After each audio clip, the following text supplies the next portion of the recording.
everything is not going well, just continuing to go to work and, have hope and faith. And I think that'll carry into this year, and just take it 1 week at a time.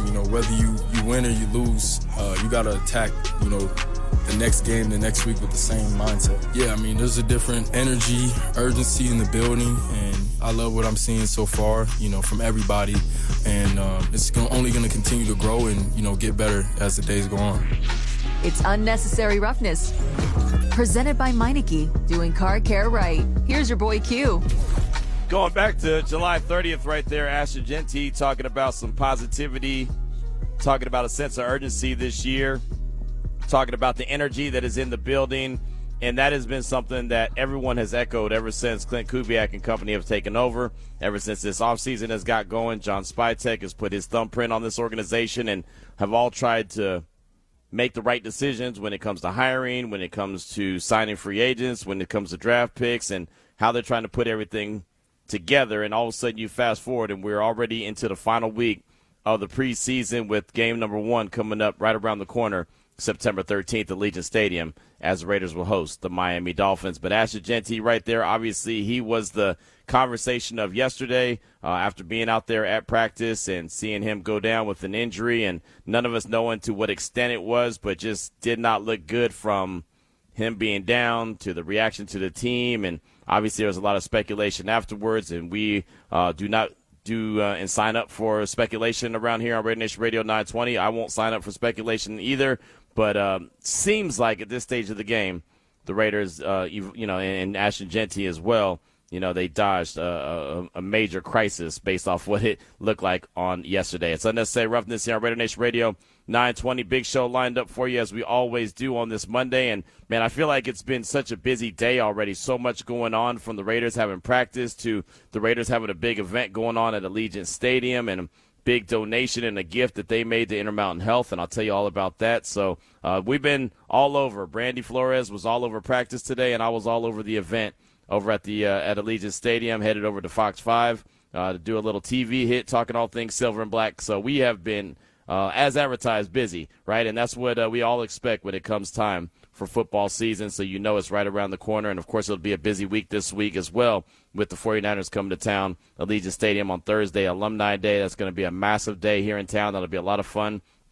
Every year it's a great time to see all the former Raiders come back and take over the Win Club and just be there and be present as another year of Raider football gets ready to get underway. And we say it all the time. I even without being a player in the league, but just talking to enough players as I have, know that the Raiders do it unlike any other organization when it comes to their alumni. And so it's always great to see them get to hang out with each other. We'll actually talk to Kirk Morrison, who joins the show at 2:30, as he always does on Monday. We'll talk about that as well, and just what that really means. And for a guy that's played on multiple teams in the league, he knows what the alumni do, not only for the Raiders, but also just, across the league. So that's going to be fun to be there at Allegiant Stadium. And then that'll, of course, wrap up the preseason. And then Cut Down Day is coming up on Sunday. So the Raiders have to go from having a 90-man roster to a 53-man roster by 6 p.m. Eastern time, 3 p.m. Pacific time on Sunday. And then, of course, that's when everything gets real, man. That's when we get back out there at practice and we observe the players stretching, and then we're not out there for the whole practice like we are during training camp. Then it's all about game week and game mode and trying to get set up for the upcoming opponent. And we'll be there literally for stretching. We'll be able to talk to coaches and select players following practice, or if they have it designated before practice, we'll do that then. But that'll really be it. So for anyone who's had an opportunity to get out there to practice and enjoy and actually soak in the whole practice and did not take advantage of it, well, now time's running out. It's really going to be this week, and that will be all. So a big show, like I said, lined up for you. Very excited. Kirk Morrison, Raiders broadcast, longtime NFL linebacker, will join us to kick things off at 2:30, as he always does on Monday. At 3 o'clock, we're in for a treat. Thomas Booker, he went one-on-one with Brandy Flores. As I mentioned, she was there at practice today covering it since I was over at Allegiant Stadium. So it's great to have a teammate that, is able to hold it down when I'm not able to be there. And she did a hell of a job.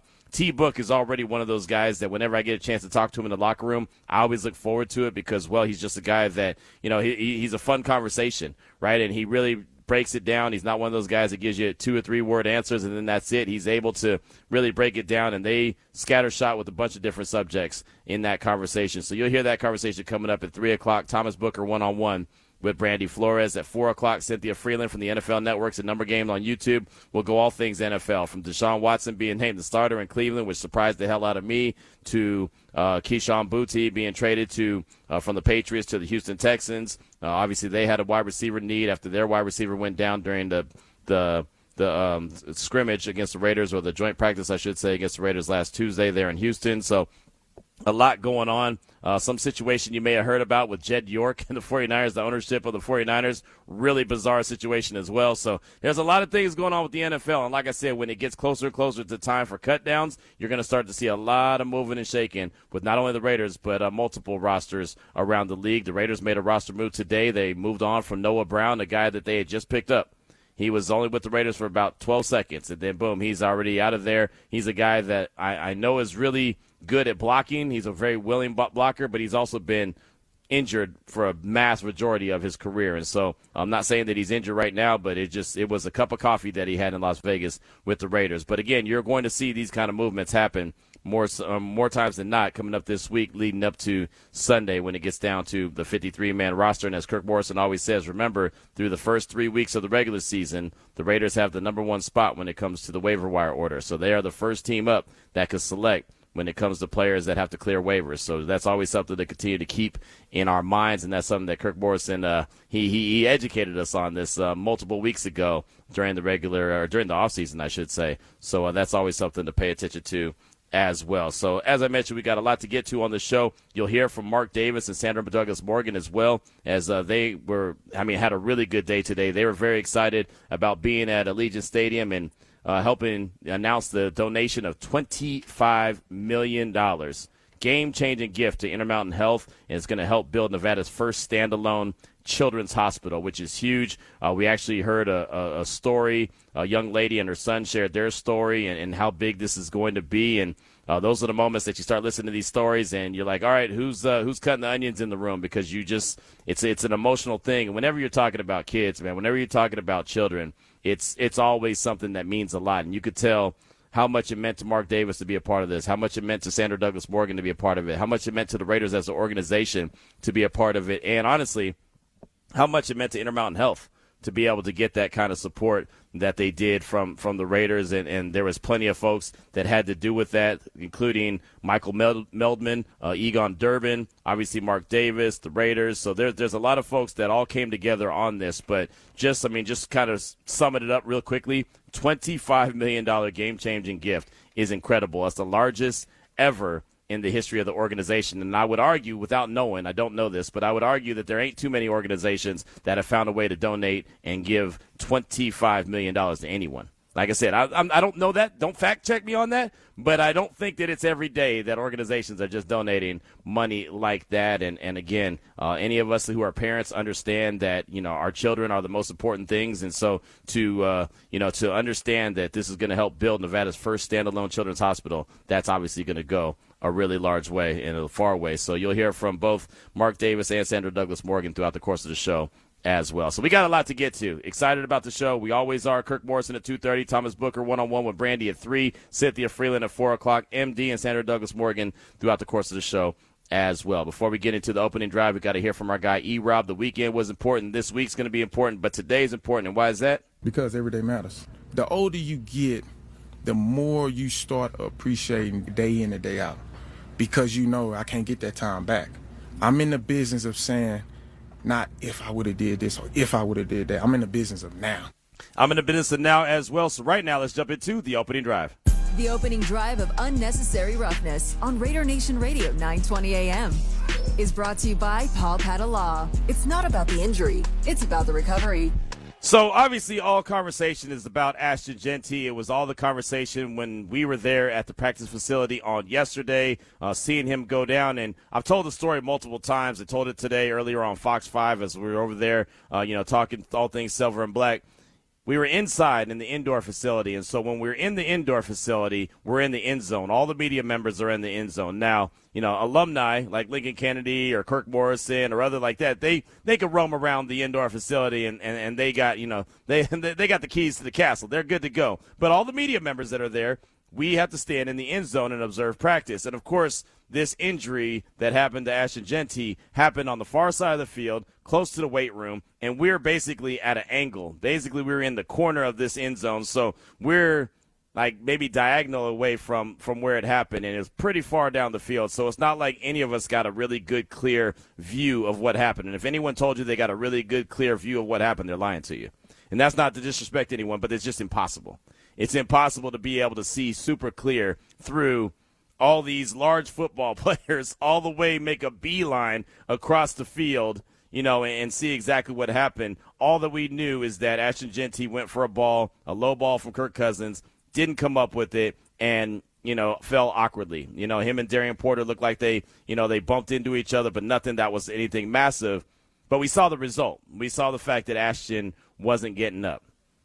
And then, as all football players do, whenever anybody goes down, they always take a knee. So it took a knee and said, okay, let's see how quickly he bounces up, if he bounces up. Then he got up, and the first sign of uh-oh was when he goes to put some weight on his foot or leg and couldn't do it. And you're like, okay, now the trainers are helping him off. And then the second sign of uh-oh is when the team takes another knee. After he leaves, they take another knee. They give basically a moment of silence and even a quick team prayer, and then they get back and resume practice. But you could tell at that stage, all thoughts were probably on Ashton Jeanty, and they weren't really focused in as much as as far as I'm concerned, on the practice. It just seemed like things, the vibe went obviously down. It just wasn't a good finish to the practice, and for obvious reasons. It's really hard to go through and finish the practice when you're thinking about your brother, right, and wondering how he's doing. So a lot of speculation throughout the course of the day. Of course, social media is a speculation hub, right? I mean, everything that could be said and reported was on social media, and come to find out later in the evening, we see that it's a sprained ankle. So, but nobody still knows the severity of it. So that's where we lead to this point where we're at right now at 2:15 on August 24th. We still don't know the severity of the ankle injury to Ashton Jeanty. I'm assuming that we'll get some kind of clarity tomorrow when we talk to head coach Clint Kubiak. He did not speak today. It was Robbie Leonard who spoke today. So we'll get an opportunity to ask Coach Kubiak about that. I'm sure it'll probably be one of the first things he says, because he already knows that everyone's going to ask that question off top. What is the latest and the greatest when it comes to Ashton Jeanty? But I want to throw it out there because, look, Ashton Jeanty is, in my opinion, a very important part, a very big key to this Clint Kubiak-led offense cog. Yes, Brock Bowers is that guy, but Ashton Jeanty is as well. So if the Raiders, for some reason or the other, don't have Ashton Jeanty for a significant amount of time, how does that change your expectations for the upcoming season? Or does it? Right? I've seen some people say, oh, they'll be just fine. He's just a running back. I don't sign up for that. I don't sign up for that at all, as Ari just kind of gave me the look like, wait, what? He's just a running back. But that's again, that goes back to anybody could do it, right? You put a running back there, they're not as valuable as other positions on the field. I don't sign up for that. I don't think that Ashton Jeanty is just a running back. I think he's very special. And, as he's been talked about throughout this course of the offseason, OTAs, mandatory minicamp, training camp, he's been talked out as a level similar to Christian McCaffrey. Now, I'm not putting C-Mac and putting that title on him. He's got to earn that. But you understand the role that Christian McCaffrey plays for the 49ers. He's able to run the rock, also able to catch the ball in the backfield. And for me and my money, I believe that this is the Ashton Jeanty and Brock Bowers show. Some days Brock is going to be the dominant dude. Some days it'll be Ashton. And obviously they both have to be healthy. You saw what happened last year, right? Kirk Morrison, who joins us in about 15 minutes, he brought it up as well, right? When Brock Bowers went down last year in game number 1 and was compromised, it changed the whole trajectory of the offense. And, if you're not willing to admit that, then you're just not willing to admit it, I guess. But it did. It changed the whole trajectory of the offense. It changed the way that the defenses played and tried to stop Ashton. It just compromised everything. Made the Raiders very one-dimensional and put them in a really bad position. And you see the results of it. You see the results of their offense. You see Chip Kelly get fired. You see the Raiders, the worst team in the league, 32nd in the league when it comes to rushing at 77 yards per game. Just everything was all bad. And that's still with Ashton Jeanty going for 1,300-plus scrimmage yards and 10 total touchdowns. But he's a different dude. He's a special back. And I've had people tell me, well, look what Mike Washington's done. Yeah. Hey, look, I get it. I'm not taking anything away from Mike. I'm excited about that 1-2 punch. But I also understand preseason. And I understand that I'm not going to take what I see in preseason, good or bad, and go and run too much with it. Because you got to see it in the regular season. And I said it on Fox 5 today, those 2 long runs that Mike Washington had, one against the Cardinals and one against the Texans, those are Ashton Jeanty touchdowns, in my opinion. Just my opinion. You don't have to agree. That's okay. Just my opinion. Those are Ashton Jeanty touchdowns. He's just a different dude, right? Even when he's breaking tackles, he's able to step out of tackles and keep the accelerator going.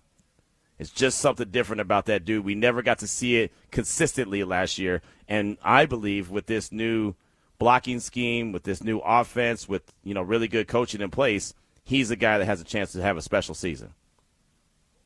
Yes, Mike Washington is going to get some burn, but he's not Ashton Jeanty, in my opinion. So, again, I throw the question out there to you. If the Raiders don't have Ashton Jeanty for a significant amount of time, how does that change your expectations for the upcoming season? Because, look, it could be an ankle sprain where it's minor, and he's ready for week 1 against the Dolphins. He might miss a couple weeks. It might be a high ankle sprain. High ankle sprains linger for a long time. Again, I'm not going to sit here and speculate and say what it is because we just don't know, and it would be reckless. But I will ask the question, if in fact he does miss some time, which there's a chance that he will, how does that change your expectations? Because for me, it does the same thing that Brock Bowers being compromised last year did to him. Now all of a sudden, you're not as concerned about the running game because you don't think that home run hitter in Ashton Jeanty, he's not out there. So now all eyes are on Brock Bowers. We've already heard from the head coach last Friday on Clay Kubiak that the wide receiving room, someone needs to step up. So now you don't have a significant threat yet in the wide receiver room that opposing defenses look at and say, okay, I got to be concerned about that. Not saying that these guys can't play. They absolutely can. There's a reason why they're there. But you know the difference between a guy that's good and the guy that other teams have to stay up at night and worry about. Brock Bowers is that guy that teams have to stay up at night and worry about. I believe Ashton Jeanty could be that guy as well. So his role on this team, to me, is huge. It's significant. And I don't think it's just something that you just kind of push to the side and say, oh, he's just a running back. It's okay. It's all right. That's a special dude. It's the reason why he was drafted number 6 overall. Regardless of how you felt about it at that time, whether you think that was not a good idea by the Raiders, who might not have been in position to draft a running back that high, regardless, they've got a hell of a playmaker. And they plan on using him and showing how big of a playmaker he is. But he's got to be out there. He's got to be healthy. And I don't think they're just going to push him out there, run him out there if he's compromised. That's just me. But we'd love to hear from you at 702-365-9200. If the Raiders don't have Ashton Jeanty for a significant amount of time, how does that change your expectations for the upcoming season? Me, it's a lot.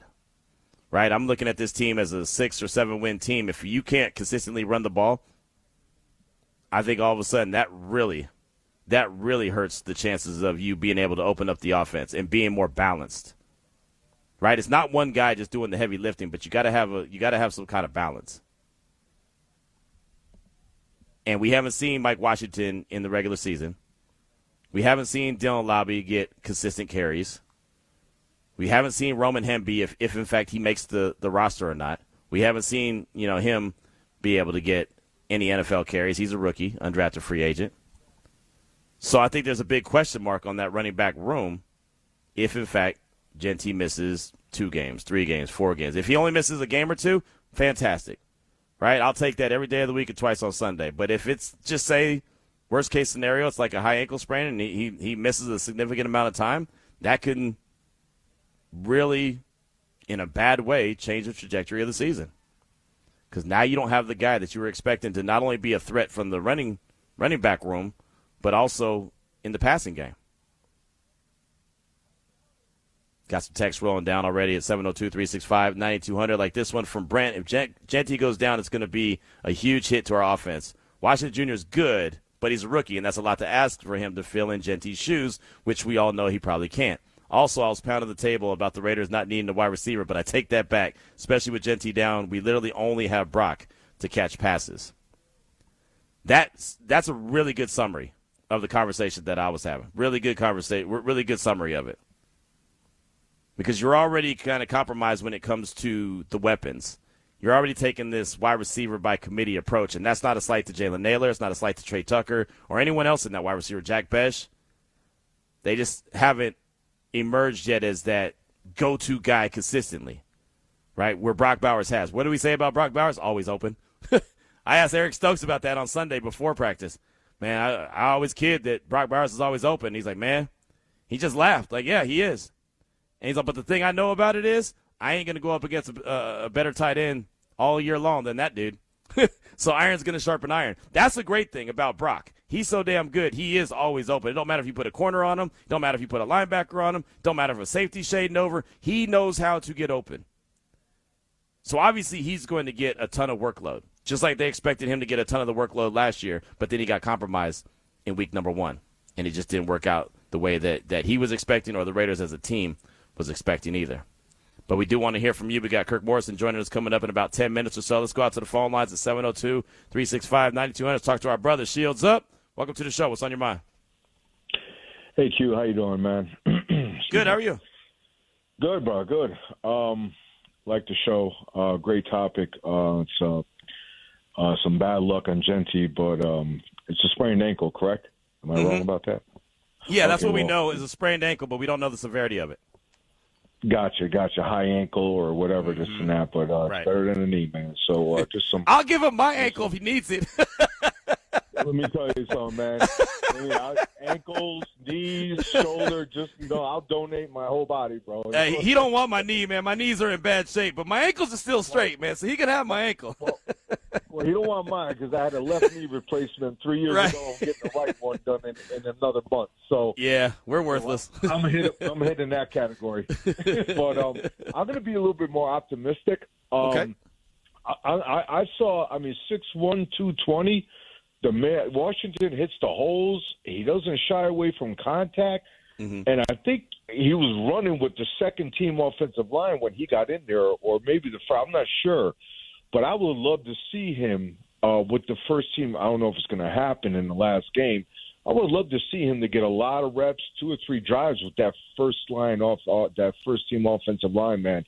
Because I just see something there, man. And I think it'll be, if it's a long-term out for Jeanty, I think it's going to be Lobby and him. And Lobby's good out the backfield, catching the ball. So I'm going to be a little bit more optimistic. Okay. And as far as the wide receivers, I'm content with the wide receivers, man. In a way, yes, next year we'll up the grade, see how they do this year. But I'm in that category too with the wide receivers. Naylor's, he was brought over due to his really great route running, and he's got hands. And Tucker's been with us, man. He's got speed. He's dropped a couple, but he's stayed the course. And I think Besh is going to have a breakout year. But I think if he's out for a long period of time, Jeanty, whether it's a month or whatever, I think Washington's going to flash, man. And I think we'll put all these worries and anxieties throughout Raider Nation to rest. And we'll get a couple wins, man. But thanks for taking my call, Q. As always, shields up, man. Love the show. Stay the course, man. Stay the course. Nice. I like it. Good words right there from Shields Up. And, yeah, no, look, I think Mike Washington is capable of carrying the rock and having a significant role. But we all believed that Zamir White was going to take the place of Josh Jacobs as well, right? When Josh Jacobs took his talents to Green Bay, everyone's, Zamir White's up next. Remember, he had a really good game against Kansas City. And it's one thing, it's always tough. I'll even go back to, and Kirk Morrison will appreciate this. I actually, I remember when Lamont Jordan, this is taking it back. Remember when Lamont Jordan, for anybody who's been rocking with the Raiders for a long time, when Lamont Jordan became the Raiders starting back, he was good. Remember, he was a backup there in New York with the Jets. He was the number 2, and he was good. Like, that was a really good role. And when he became the number 1 with the Raiders, when they signed him in free agency, I thought, oh, man, this guy's going to, he's just been waiting for his opportunity. And I thought he did good. I thought he was serviceable, but I don't think he was the guy that we all expected him to be based off what success he had in New York. Now, again, we have not seen anything from Mike Washington in the NFL. So I can't say exactly what he's going to be or what he's not going to be, but it's so difficult to just say, hey, man, he looked pretty good in a couple preseason games. Now you're going to go replace that guy who's supposed to be the man. It's really hard to put that on his shoulders. Not saying he's going to shy away from that at all.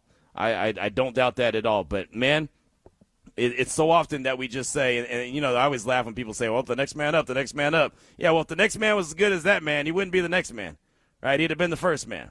Now, again, it's hard to say when it's a rookie, but that's some big expectations with the role that was going to be significant for Jeanty this season and is going to be significant. Like he has to help this team go. The running game is necessary for this Clint Kubiak offense to go.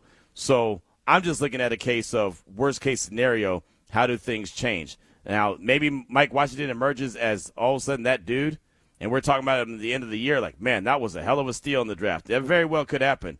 Raider Mike always hits us up and talks about our NFL draft guy, Jeremy Green, who's a big, draft, I don't want to say guru, but he just lives and dies the NFL draft. And I remember texting him during the show, and he's like, I had a first-round grade on him. He dropped to the 4th round. Now, I'll say he probably dropped to the 4th round because he put the ball on the ground.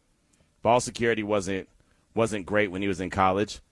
And obviously, pass pro, that's something that him and Jeanty both have to continue to work on. I mean, that's obviously a big deal. That was something that Josh Jacobs did a really good job with, was pass pro and catching balls out of the backfield, right? Something that Jeanty is pretty natural with that. I think it's still a work in progress when it comes to Mike Washington. But it's a really good call to start us off, Shields Up. I do appreciate that. Really good stuff. If the Raiders don't have Ashton Jeanty for a significant amount of time, and we don't know how long he's going to miss or not miss at this stage of the game as it stands at 2:26 on August 24th on Mamba Day. Shout out to Kobe Bryant. How does that change your expectations for the upcoming season? Let us know your thoughts. 702-365-9200. Kirk Morrison, he joins us next. It's RaiderNation Radio 920. That was the opening drive of Unnecessary Roughness on RaiderNation Radio 920 AM. Brought to you by Paul Padalaw. It's not about the injury. It's about the recovery.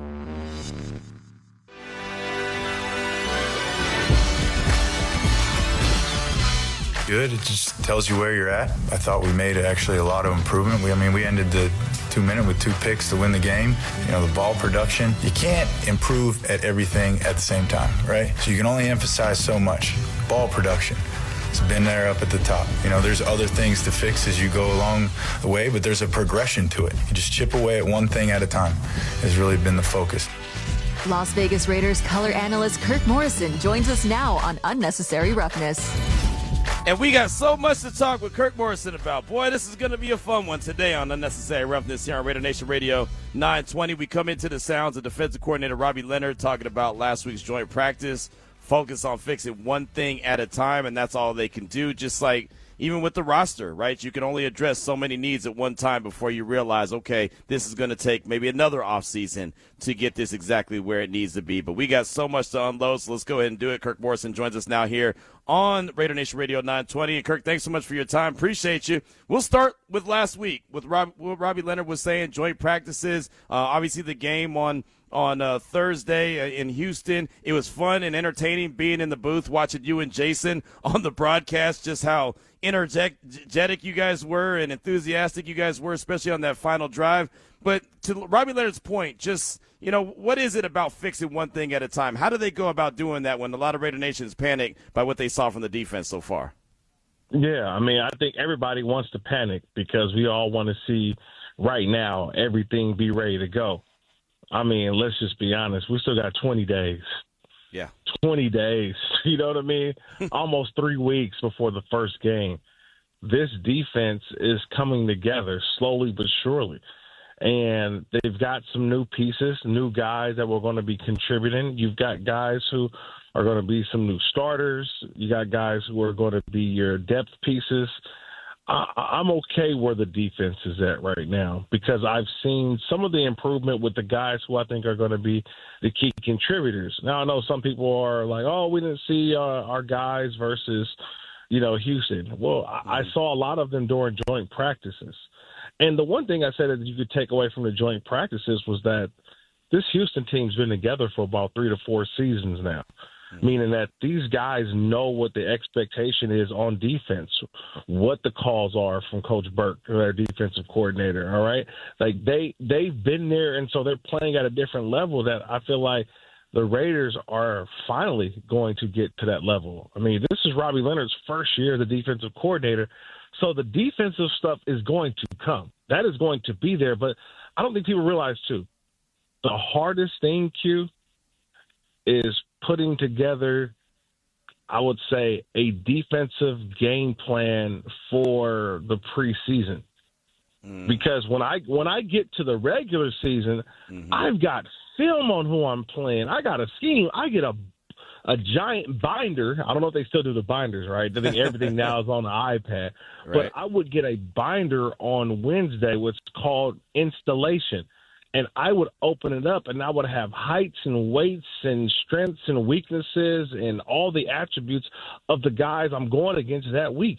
You know who you're going up against. You know what their top 10 run plays are, their top 10 pass plays are. You know what third down looks like. And so the preseason is more about just the fundamentals and techniques of a defense, more so than when you're actually game planning for an opponent, which is probably in about a couple of weeks when they really turn the page and start the game plan for Miami. That's when this defense will really start to come together, because now we know what we're playing for. Right now, I'll be honest, it's almost like an AAU team, and you got like 3 plays, and that's all Robbie Leonard has been running, to be honest. When you look at the way that the Raiders won that game on Thursday, like I said, that final drive, getting some stops, obviously in the second half as well. I know that doesn't count in the standings, but if you're competing, if there's a score, you always want to win. What did it mean about this team? What did it say to you about this team that they did stick in there and they did find a way to win? It was all about the validation of what Coach has been preaching this offseason as Coach Kubiak. It's been all about ball. And regardless of the preseason, regardless of who's in, and don't give me the versus their ones versus their backups versus this. I mean, that to me, I think that is like the biggest load of what I don't like it. Right. I know people like to bring it up, but I just know I go off the time that I was a player, and I'm like, nobody. I mean, think about it. If you go against a team, it's like, oh well, you're going against their backups. You can't win or you can't lose. Like, if you have a good game, it's because, you played against their backups. If you don't have a good game, oh, my God, we suck because we played against their backups. You know what I mean? Like, it's like no matter what, you can't appease everybody when you have those situations. But I would say this. It's always, if they're going to keep score, we want to win. That was a motto I learned a long time ago. If they're going to keep score, let's go out and win. And the way that the game ended, I pointed it out to Jason. I think you were there as well. Mm-hmm. There was not one person on that Raiders sideline sitting down. We're in the fourth quarter of a preseason game. And not one player sitting down, not one player looking at the pictures or having other conversations. Everybody was invested and into it, man. Those are the little things that, it's a preseason win, but I looked at and I saw a team coming together, a team that's building chemistry, a team that was in Houston all week, and they came there and got the job accomplished to win the football game, and then took a flight all the way back home to get ready for the final stages of training camp. Kirk Morrison is with us here on RaiderNation Radio 920 and Necessary Roughness. Well, like I said at the top, man, me standing there on the other side, like listening to you guys on the radio is always great, but sitting on the other side and hearing you guys while I'm standing in the booth with you and just seeing the interaction and the energy, that was fantastic, man. And that was credit to you guys. It was late fourth quarter of a preseason game, and you guys could have just mailed it in and said, hey, we're just trying to get up out of here and get back home. And instead, you guys were full throttle. So I got to give you guys a lot of credit as well. Oh man, appreciate that. But just opportunity is football. Yeah. I'm blessed and to say that I got a chance to put that uniform on and been in those situations of playing in the fourth quarter of a preseason game. So I know the guys and the efforts and the names and the guys who are out there putting in, and they're, not a lot of people didn't know who, just a lot of the players who are out there on the football field, but we know who's out there busting their butt trying to make plays. And then, for Aiden O'Connell, didn't have a strong first game in the preseason or doesn't get a lot of reps throughout, really, honestly, training camp. And to see him rebound, drive the team down, and then call his own number with the tush push and get into the end zone, I thought that was just pretty cool, man. And it's huge for Aiden O'Connell because, look, there's going to be some teams around the league who are going to have him on the radar. What's his look for the Raiders for the future? I believe that he put himself in a firm position that the Raiders are going to keep 3 quarterbacks. Right. And so what his future looks like, I don't know, but I saw a guy who moved the offense with a bunch of players who may or may not make the team, to be honest with you.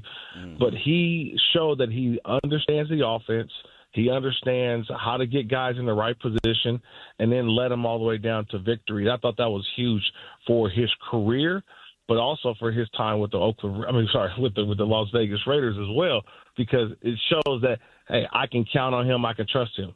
No doubt. 96 yards in under 90 seconds, no timeouts, and gets it done.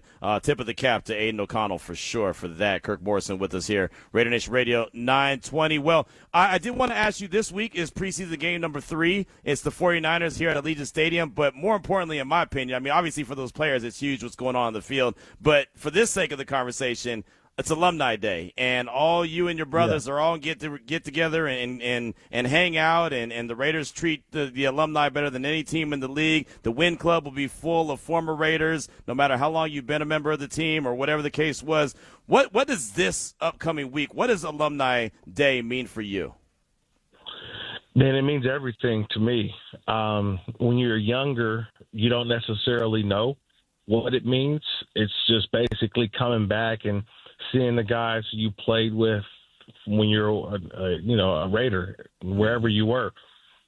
And then as the years start to go by and I really start to look at the pictures and the moments that I've had at these weekends. My wife has come with me before. My dad has come with me before. I brought a couple of my buddies, and it's kind of, it's just, I can't truly explain it. You just have to understand that these weekends aren't, just they aren't for sure. You just never know.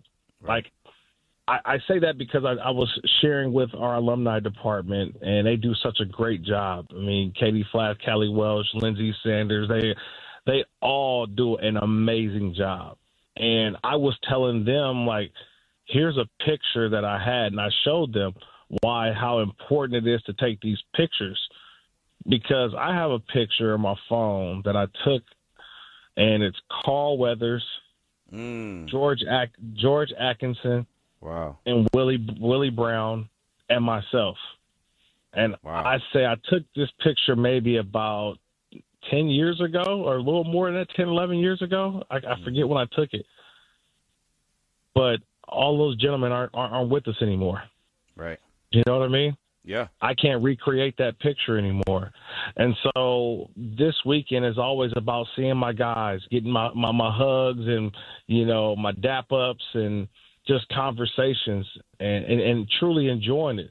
Because one guy who I would always love to see, man, and I won't see him this year because we lost him, that's Rod Martin, the guy who played one of the best linebackers in the NFL and Raiders history. That was the guy who I love seeing. So, it's an emotional weekend, but it's a lot of fun. And so I always make sure I'm a part of it, and we're going to have some fun, man. Just talking Raider football, but also looking at the new guys, the new generation, and seeing, the Quay Walkers and the Kobe Deans and those types of players who are taking on the new legacy of the guys who wear silver and black. You mentioned that when you're young, you don't really know what it means, but how important is it for these guys that are coming into the organization, the guys that are signing free agent deals, to understand what it means to truly be a Raider? Yeah, it doesn't really hit you till you retire. It doesn't, because I've had guys who have told me that when I was only a Raider for 1 year, and yet the Raiders treated me like I was here for 10 years. Right, that's how great this organization has been. Meaning that they treat every single player like I don't know if you noticed, Q, there's a wait list, by the way, for guys who are attending Alumni Weekend. I mean, Mark Davis, shout out, man. Mark Davis does it up. I mean, this is something that he puts aside from his own pocket. He makes sure that his alumni is taking care of the guys who blood, sweat, and tears for the silver and black. I mean, he made the generous donation as well today when it comes to, the Children's Hospital, which you think like, wow, wait, Las Vegas doesn't have a children's hospital. I mean, like, the dude is giving back in more ways than I can tell you. And so this one I think really hits home with that. It's not cheap, I'll tell you that. But guys who who said, look, man, this is the best organization I've been around in terms of bringing guys back and having a weekend. And it's just not just for us players. It's for families. It's for wives, girlfriends, significant others. I mean, just it goes a lot deeper, man. It's a deeper conversation, Q, but it is something that I truly am, humble and excited for at the same time. Oh, that's awesome. It really is. And I saw MD earlier today, as you mentioned, that donation, $25 million for a standalone children's hospital that, you're right, Las Vegas, Nevada doesn't have one, and now they will because of the big-time donation and gift that the Raiders made sure that they made to Intermountain Health today, which is huge. I think that that's awesome. As a parent, I think that that's awesome, right? I mean, and just because you never really know when those services are going to be needed. Again, Kirk Morrison is with us here. RaiderNation Radio 920. We've obviously been talking about the big scare yesterday, Ashton Jeanty, him going down, and sounds like the Raiders and himself avoided a massive injury, but he can still miss some significant time. How does that change the offense if he does miss a couple games or maybe a handful of games? So, Q, the funny thing is with all of this, and I say it's funny because it always brings me back through my career in football, whether it was Pop Warner, whether it was high school, whether it was college, or even the NFL. There's moments that have always come to me in my playing career. My rookie year, 2005, the Raiders, we had a special teams coach by the name of Joe Avezzano. Now, Joe Avezzano was the special teams coach for those Cowboys teams of the 90s. So, he won 3 Super Bowls, right? He's got Troy Aikman and Emmitt Smith. He could tell you stories about those 90s Cowboys and all of that, but Norv Turner had appointed him as a special teams coordinator. And I remember going into his meeting as a rookie, and he had all of the coach sayings. He had all the cliches. He had all the quotes. But one of them, a couple of them really stuck with me. But the one that stuck with me the most was, he said, "Gentlemen, you don't know when it's your turn." I just want to let you all know, fellas, you don't know when it's your turn. I'll leave it at that. So as a young player, I'm like, what is this dude talking about? What is he, the old coach, talking about? You don't know when it's your turn. What you mean you don't know when it's your turn? What is that supposed to mean? Right. But then you think about your life is that you don't know when your turn is going to come to have to take the next step. Right. Think about this. Mike Washington has had I would say, a pretty good camp. A pretty good camp. Mike Washington goes into practice yesterday, and he's the backup running back. He's the, behind Ashton, this and that. Well, you don't know when your turn because Ashton gets hurt, and guess what? He's RB1 now. Like you it just happens. Right. You are now RB1. You've got to now those reps that you were taking before. Those reps are different now. You're going to take the big boy reps. Now you got to learn how to make sure you got your blocking scheme down. You got to make sure you got your blitz protection down there. You got to do everything. Like you don't know when it's your turn in this league. And the turn now is for we don't know how long Ashton's going to be out for, but now people's roles may have to be elevated now. This was a key contributor to your offense, and we're lucky that it's nothing long term, but yet we do know for the early parts of this season, it could be affected in terms of the offensive running back position. So a lot of scares, but also, too, Mike Washington, guess what? Got to step up. Here we go. That's just how it happened to me in my college career, my NFL career, same thing. You don't know when it's your turn. But then all of a sudden something can happen, and guess what? You're thrust right into there. And now you got to go make it happen. Just got to be ready. Just got to be ready when your number is called because you never know, like you said. You don't know when it's your turn, Q. Right. You know what I mean? You know that's that. Real. That's I mean, that's the same thing in this business. And hey, in that you business, never right? Somebody call in like, oh man, I can't make it into work, and it's like, oh, boom, there goes Q. He ready to go. He got his equipment with him. He ready to roll. Always have my equipment with me. Never ever not have the equipment with me. That is you for can do sure. your show anywhere. That's what I'm saying. You can do your show anywhere, but you don't know when the show turns. So always be prepared. Always be ready to grow. Ready to go. Same thing with Fernando. You don't know when the show turns. You can have a plan, but the plan is X, this, and this.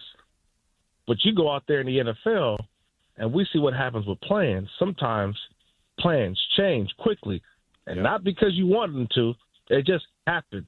So you don't know when the show turns, so that means always be ready. Always be ready. There's no doubt about that. Again, Kirk Morrison with us here, RaiderNation Radio 920. Well, we'll close out with this, and as I told you, we had a lot of different things I wanted to talk to you about. I got to ask you, you know the college game, you know the NFL, you know football in general. Right. What is going on with the college game? Where are we at right now where guys are getting cut from the Browns and getting back to college? Like, where are we at right now? I just got to ask you. Honestly, it's not even a big deal to me. It never really was a big deal to me because – honestly, it also affects my family when it comes to this as well. Mm-hmm. So we all knew that in 2026, they were going to pass the ruling for college football that you would, as soon as you go to school, a college now, you'll have 5 years to compete for 5 years, however you want to do it. You'll have a freshman year, sophomore, junior, senior, and then it'll be called fifth year. That's it. Mm-hmm. Yeah. So no more redshirting, no more. It's going to be 5 for 5 is what we call it, 5 for 5. When the NCAA agreed to this new ruling, it started with the class of 2022. Mm-hmm. So there's guys who are graduating high school in the year of 2022 that had exhausted their playing career of college. They played 4 years. All these guys are doing is say, hey, that's no fair. If I would have known I could have played a fifth year, I would have stayed in college. I wouldn't have went to the pros. If you look at the guys who are doing, they went in January when the rule was not passed. I am not mad at it. I think that's the information is not being passed around. These guys had to do what was available to them in January when the NFL says, are you coming in, are you not? Because there was no eligibility left. Right. Then all of a sudden, they passed a ruling that it's 5 for 5. Oh, well, if I'm class of 2022, I've only played 4 years. I should get that fifth year.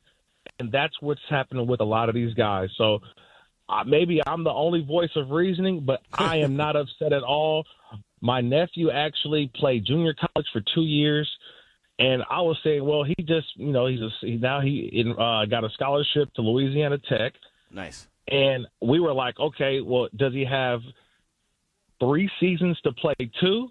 But with the ruling that came down, he now is 3 for 3. He'll have 3 seasons to play 3 years. So I had to get better educated on the rule. And because I understand it a little more, I feel this is only going to happen this year, Q. Okay? Okay. That's only going to happen this year. Because the 2023 class, look, they'll have 5 for 5. Everybody will have 5 for 5 going forward. But this was the tricky class, the high school graduates of 2022, because that leaves them 1 more year of eligibility. That's why you're getting all these injunctions. And I feel bad because no one's really educating everybody out there because it's sounding like, oh, he went to the NFL. No. The ruling of 5 for 5 came after these guys declared to go to the draft. They didn't have any more eligibility. Had they had more eligibility, the tight end that was with the Browns, who ends up going back to LSU, who goes to LSU, he would have stayed in college for another year because he had an injury-riddled season last year. So that's hopefully I made sense on that one, Q. Hopefully I educated a little bit on that. No, for sure, and that's why I wanted to ask you, because I know that you're all over the college game. I know that you're talking to people that are in and out of the game. I want to get your perspective on it because, again, from the outside looking in, from the 50,000-foot view, it looks like what in the hell's going on, right? Yeah, I mean, just come on, man. It's the same thing for everybody. Like, if what's awarded to you or not awarded to you, you say, hey, if I would have had that, I should be able to do that. So why can't the class of 2022, those guys who are already exhausted their 4 years of eligibility, why can't they get their extra year that now students will be able to get moving forward? I am totally with that. And think about it. If a kid also graduated high school in 2022, they redshirted 1 year. Now they'll be playing their 5th year of college or being in a university for 5 years. All that is happening right now in front of us. It'll be one quirky year, and I promise you, it's a story now. It will be not a story, I think, in about 3 or 4 weeks when we're talking just football. There you go. I'm here for it. I'm here for it. The 5 for 5 is this year is going to be quirky, but it'll get back to normal sooner rather than later. Well, great stuff as always. Like I said, man, I knew I was going to go in a lot of different directions with this conversation, and it did not disappoint, man. Great stuff. Thanks so much. I know I'll see you at least on Thursday, but probably before that as well. Absolutely. I'll see you Thursday, man. Appreciate it, you. Appreciate you. Great stuff right there, as always. Kirk Morrison, Raiders broadcast, longtime NFL linebacker, and breaking down the 5 for 5 that's going on in college football. Because, again, from the outside looking in, I'm thinking, what in the hell's going on? But that was a nice little clear view from Kirk Morrison. We want to hear from you at 702-365-9200. If the Raiders don't have Ashton Jeanty for a significant amount of time, how does that change your expectations for the upcoming season? That, plus we'll hear from Thomas Booker with Brandy Flores as we kick off hour number 2 of the show here on RaiderNation Radio 920. Pressure up the middle. There is Booker into the backfield. And he sacked Davis Mills at the 46-yard line of Houston. Thomas Booker with a tremendous get-off at the snap, and it's a loss of 7 yards. Right now, we're doing football right on Unnecessary Roughness. Brought to you by Meineke, doing car care right. And here we go, kicking off hour number 2 of the show as we do football right. We hear that sack from Thomas Booker. That was against the Houston Texans. You'll hear Thomas Booker and Brandy Flores one-on-one conversation from the practice facility earlier today. It is Unnecessary Roughness here on RaiderNation Radio 920. We threw the question out there to you at 702-365-9200. If the Raiders don't have Ashton Jeanty for a significant amount of time, how does that change your expectations for the upcoming season? And we don't know if he's going to miss time. We don't know how much time he's going to miss. We don't know the severity of the ankle sprain, but it sounds a whole hell of a lot better than what most of us expected when we left the Raiders facility yesterday. I remember leaving there thinking, well, that sucks. That sucks. I want to see what it looks like, before we start breaking it down and saying this was a success or this wasn't a success. I would love to see the Raiders have an opportunity to go out there fully healthy and attack this upcoming season, right? And of course, every team has to deal with training camp. Every team has to deal with preseason, practice, whatever the case is. It's always about health, and we see it every single year. Someone get banged up. You just hope that a significant player for your team doesn't get affected. And so as soon as you saw Ashton Jeanty down on the turf last night, or yesterday afternoon, I should say, at the facility, it was, oh, damn, already, right? That's what you don't want. But again, it sounds like they avoided the real big injury that could have been something like a season ender or so. But we do not know. We won't speculate the severity of it just until we find out, and hopefully we'll get a little bit of clarity tomorrow when we talk to head coach Clint Kubiak. But we do want to hear from you. Again, it's okay to talk about how this could be affected if he's not there. So I throw it out there. If the Raiders don't have Ashton Jeanty for a significant amount of time, how does that change your expectations for the upcoming season? Miller Raider said, what up, Q? With Ashton out, it's going to be tough. Bowers and Mayer can't be the only playmakers. Someone's going to have to step up. Hopefully someone will, because that would be a hell of a story. Tucker, Washington Jr., Besh, I'm looking at you guys to step up. Can they rise to the occasion? Great show, Q. Miller, Raider, out. And, again, it goes back to the old next man up. And, as Kirk Morrison broke down, like you don't know when it's going to be your chance. You don't know when your number is going to be called, but you have to be ready. It's some big shoes to try to fill. If, in fact, the Raiders as a team have to try to fill those shoes, just because we know how big of a role he's supposed to be in this Clint Kubiak-led offense. We just seen the Seattle Seahawks, what they were able to do on the way to the Super Bowl. Obviously, they had a stellar defense, but they also had a nice 1-2 punch in that backfield, and then they didn't have a 1-2 punch towards the end, and obviously late in the playoffs when Charbonnet goes down and Kenneth Walker ends up being the Super Bowl MVP. But the run game, you have to have that run game for this offense to go. So he's obviously a big part of this Raiders team. Jason said, I still got my Lamont Jordan jersey. That's awesome. That's awesome. That's, man, as many different conversations as we we're having with Kirk Morrison. That's what I forgot to bring up. Lamont Jordan. That's actually, truth be told, that's where I met Kirk at the first time, was at Lamont Jordan's. I want to say it was his 30th birthday party in the Bay. And don't ask me why we were even up in the Bay, or how did we even ended up at that party. I know why we were in the Bay. I was actually working in Monterey at the time at Jammin' 97.9. We were competition with K-Don, or we thought we were competition with K-Don. We were not. But whatever, we tried. And we went up to, and Ari, you'll appreciate this, we actually went up to the Bay because Kafani was throwing he was filming a music video for Fast.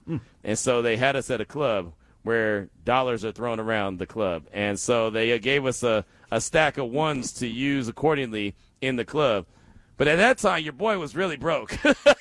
So I may have thrown a dollar and kept the dollar, if you know what I mean. Thrown another dollar, kept another dollar. Look, man, Wrong with that. In-N-Out was hitting good that night, let me tell you. So, but we went from the Kafani music, video that they were filming to Lamont Jordan's 30th birthday party. And again, I don't know how we got into Lamont Jordan's 30th birthday party. I don't know who had the wherewithal to say that, we should be there, or who invited us. I don't know. I couldn't tell you, but we were there. And that's how I actually met Kirk Morrison for the very first time. And I meant to bring that up to him since I brought up Lamont Jordan, but we ran out of time. So there you go, Jason. Really good. He said he still has his Lamont Jordan Raiders jersey. That is hilarious. Raider Rube said, if Jeanty misses a lot of time, we should start talking about the draft because this season will be cooked. I hope that's not the case. I try every single year to not talk about the draft until late in the year, right? Some people start hitting us up early. It's like, hey, man, I might as well start talking about the draft now. No. I want to try to hold that out as long as possible. To be honest with you, I don't want to talk about the draft till 2027. Literally the calendar year 2027. That's my goal. And even if it's a few weeks into 2027, even better. But you know how these things go. So, that would be really unfortunate if Jeanty were to miss enough time where you start talking about the draft. So let's keep our fingers crossed that that's not the case. I do not want to have that conversation already at this stage of the game. But thanks so much for the text. I do appreciate you. And Diego from Arizona said, what's up, Q? It's Diego. I feel that without Jeanty, there isn't too much of a drop-off. But the drop-off from Mike Washington Jr. to Lobby or Hemby stands out more. That'll affect the team more. The O-line will be asked to do more than needed. So that's from Diego. So he thinks that the drop-off from Jeanty to Mike Washington Jr. is very similar, but the drop-off from Washington Jr. to Lobby or Hemby is more significant. So, all right, there it is. Thanks so much for the text. I do appreciate you. We do have Thomas Booker and Brandy Flores one-on-one coming up in a hot minute, but let's go out to the phone lines real quick. Start out in Portland. Talk to our guy, Robert. Big Rob, welcome to the show. What's on your mind? Hey, Q. I think we're going to find out a lot about this head coach. He did it with Seattle last year. They lost one of their big running backs, but like everyone has said, they at least got less of a drop-off. But I love the way he schemes things, and I'm just going to watch him the first, 5 games. I got him going either. It could go anyway. There's a new team almost, and it could go 3-2 or 1-4. Who the hell knows? But I just want to see how this guy, dissects defenses and that offensive line improves. That's the key to this whole deal. And Ashton, I just want him to get better. I don't want him to hurry him up. I hope it's not it's a grade. What's the different grades now, Q? Is it grade 3, grade 2? I can't remember. Yeah, there's multiple grades, but the one that you really are trying to avoid is just the high ankle. The high ankle is almost as bad, sometimes worse than a broken leg. It's awful. So yeah, because he cuts so much, when he does this. He almost looks like Barry Sanders at times. And I just I want the kid to get really, really well before he starts testing his legs. So we just got to hold tight here. But I like the fact that we're going to be able to watch this new coach. And he's. I still have confidence that this guy is going to be the guy. That's my whole, that's the way I feel about this whole season. It's going to be an unusual season. The second half schedule is much kinder to them than the first half. We'll find out a lot about them. But even if they start off slow, I figure they're if they stay together and stay away with a whole lot of injuries, I think that's where they're going to pick up steam at the end of the year. Okay. I like it.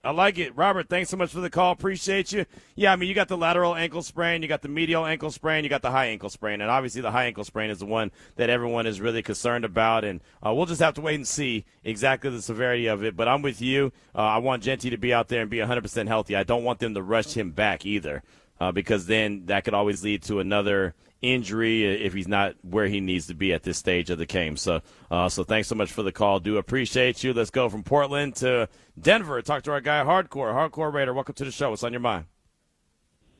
Hey, bro. I'm not in Denver, though. Thank God. Oh, where are you at? Denver, I thought you were in Denver. Colorado Springs, man. Oh, my bad. I'm like an hour. That's fine. It's like an hour south of Denver. But I'm around a bunch of donkey. You're in the vicinity, man. You're in the vicinity. Yeah. I'm still in Hell's Kitchen here. I got you. All right. So I got to tell a little story. So be patient with me, man. Okay. And, so am I worried? Yeah, bro, I'm worried. I mean, I'm stressed. I've been stressed, dude. I'm like, everything's been pretty positive this offseason. It seems like every year, Chandler Jones, Josh Jacobs, Christian Wilkins. I mean, there's an endless list, bro. Right? You go to Cleo Mack off season, him holding out, and then the trade. But anyway, so, I was, waiting for something. And I found out my son was, kind of upset. And I was like, man, I've been a Raiders fan for so long. I'm, almost numb to this stuff, which we shouldn't be. But, so first of all, with my story, nobody's going to replace Ashton Jeanty, right? Mm-hmm. So, my son's playing football. They have a startup high school football team. It's a JV team, and they're able to have, freshmen through seniors. But to be honest with you, there's not that many kids, it's a smaller high school and stuff, but there's not that many kids yet, playing on the team. So a lot of these kids got to play both ways. There's a lot of lack of talent at times. A lot of these kids are first or second year players that have never played football. So there's a lot of moving pieces to the whole thing. And my son, I coached him when he was little, and, he wasn't, I wouldn't say he played every year, but I think before last year he had played 3-4 years, something like that. And then last year, he did the regular football, spring football. So he's in tune for playing tackle football. You know what I mean? Where a lot of these other kids aren't. So, so he comes and works with me a little bit this summer. I do construction, and I'm hard on guys, bro. I'll be honest. I make guys want to quit, and I've had guys quit, because it's working out in the sun and, sweating, lifting heavy stuff. It gets to you, and my son hung in there. And I told him, I was like, if you're going to work with me, you're not going to be able to miss football practice. And there was a few times where he would do an 8-hour day and then he'd go do a 2-hour practice.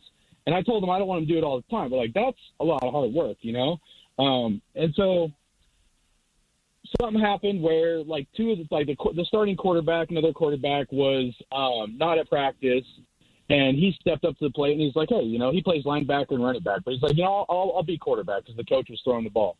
And he volunteered on his own to be QB, right? So then he ends up being backup QB, he's still linebacker, running back, ends up being backup QB. Last week they have this scrimmage, and the quarterback, it's he gets a touchdown, but this guy horse collars him, and freaking it was a real cheap shot, straight up just yanked him, and the starting quarterback goes down, and guess what? Now my son, as a freshman in high school, is the starting quarterback of the high school team. Right. And I'll be real with you. He's not ready, bro. But you know what he's got? He's got grit, and he's got determination to figure it out. And I'm not saying Ashton Jeanty could ever be replaced. I'm not saying my son is going to be better than that quarterback before him, especially when his experience has been in other areas. But the one thing I will tell you, dude, with him working with me and guys like I've seen Michael Washington, is guys that have that tenacity and that grit to not give up, dude, they will succeed. It may not be instantly, right? So if we do have to go a little bit without Ashton Jeanty, yeah, I'm a little worried, but I also feel Michael Washington has a little something in his neck, and I think my son does as well. I've tried to teach him that way, and I'm like, dude, you're not going to be like everybody else. It's always going to be hard, bro. And, it's a lot for him. It's a lot of responsibility, but he's stepping up to the plate, and I don't know what's going to happen. Am I a little worried for him? Yeah. There's some big dudes out there, man. I was watching some high school football on ESPN. I'm like, man, at least you're not playing against guys that big, at least not yet, But, the point is, we don't – everything happens for a reason, bro, and we just can't – for no reason. But I also believe everything does happen for a reason. Why? I don't know, but I think it's all going to work out for the best. So I'm gonna try to stay positive. I hope Ashton Jeanty comes back as soon as he can, and he's got big shoes to fill. But at the same time, let's see how this thing plays out. I'm gonna try not to jump the gun and get too emotional about it. But everything happens for a reason, brother. I appreciate you. Thanks for letting me rant about that real quick. All right, thanks for the call. Appreciate you, Hardcore Raider right there. He gave you the story right there, man. He didn't give you the cliff notes, man. He gave you the play-by-play, but I can appreciate that. And as I always say, man, good luck to your son's team for sure. I'm sure that's a lot of fun for him, and now he's thrown into the fire, as Kirk Morrison said, right? You never know when it's going to be your opportunity. It's your opportunity in San Carlos. Let's talk to our brother Scott. Scott, welcome to the show. What's on your mind? Hey, how's it going, Q? It's good, man. How are you? Good. Well, I was going to tell a story, too, and I was slightly worried it would be too long until I listened to Hardcores, and now I don't feel – no, I'm not worried. Damn. No, I'm just playing with him. But to answer the question, I don't want to think about what it's going to mean if Ashton's out for a lengthy time. I understand it's a possibility, but it just seems like – I agree with, the point Hardcore I think was making, which is it just seems like you can't, I've been afraid to look on my phone because everything's been going pretty well. I'm like, okay, we got one more preseason game, probably rest all the starters again. And then you hear something like this. But I'll tell you what, as you know, I'm a big Oregon guy. I watched a lot of Boise State, and I don't know if I've been a tougher kid than Jeanty. So I'm hoping they keep him out till he's fully healthy, but I think that might be he might have like a max situation on their hands where he keeps chomping at the bit to get back on the field. But so when I called last week, and I promise this is not a long story, but I just got to tell you this because it's about the throat slash. So I worked at Microsoft in 1999. We made a game called NFL Fever, if you don't remember that game. Mm-hmm. And in fact, I got to work with Matt Millen. Matt Millen did the VO for it. So yeah, super nice guy, by the way, really humble, great dude. Anyway. So we shipped the games out on the shelves. Everything's cool. And I can't remember. I was trying to think of which player it was, but there was a Falcon player that is the guy who kind of came up with that gesture. Mm-hmm. And after the game's out, our game is shipped and like I said, on shelves. He does it in a game. He gets fined in a game, and his agent, and he hired a lawyer, came back and said, "How can you fine him for doing a gesture that's an official NFL licensed product?" And that was their counter. Yeah. So guess what? Your boy here got to make a patch and go through all the hassle of removing one celebration animation after a touchdown because the NFL called us and they were like, no, get rid of it. Damn. So anyway, when you mentioned that last week, I was like, oh man, I got to tell him. I'll never forget that stupid. I was like, what? And we tried. We're like, hey man, you signed right here and you approved. We're good. But it's Microsoft, and they're like, we're not getting involved with the NFL. Just fix it. So anyway, I don't know how much it cost, but it wasn't free.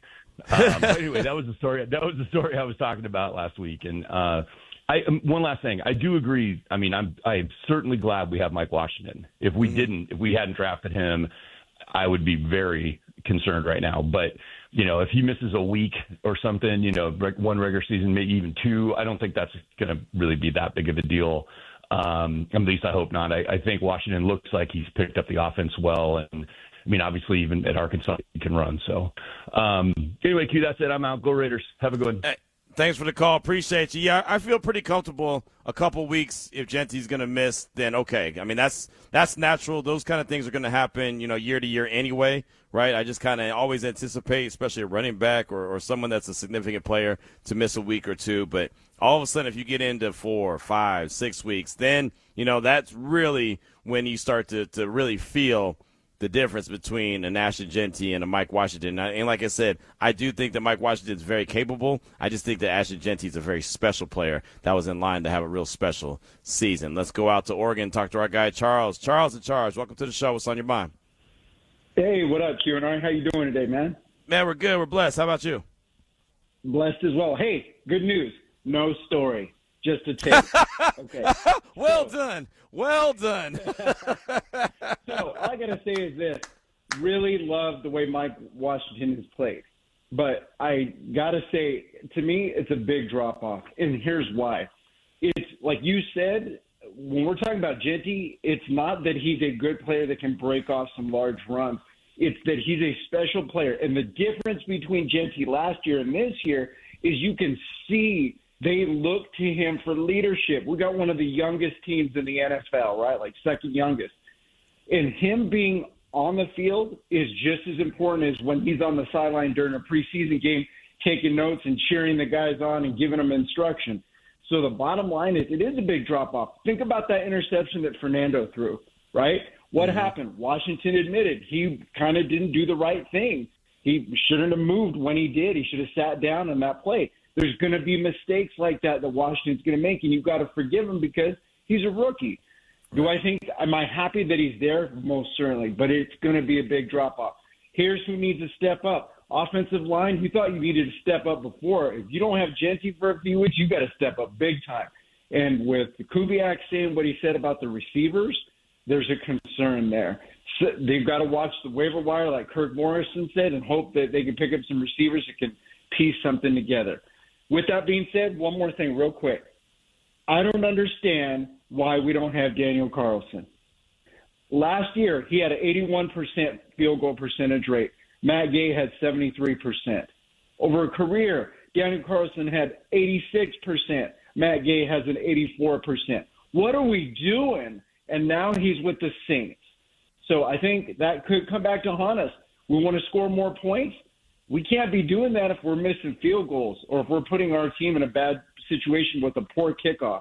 I hope that doesn't come back to bite us. God bless. No more stories. Nothing from Charles other than that. Love y'all. God bless. Have a great day.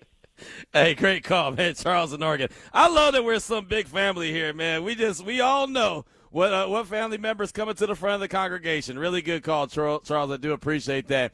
Yeah, and I'm glad you brought up Cash Money Carlson. Saw that this morning. I've been surprised this whole time that he hasn't had a job. I really have been. And so when the Saints signed him, it wasn't a big surprise to me.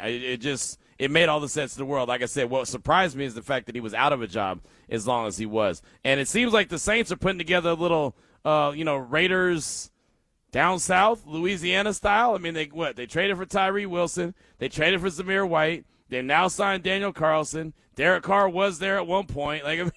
They're doing everything they can to put the Raiders on the roster there in New Orleans. They ain't getting Kubiak back though.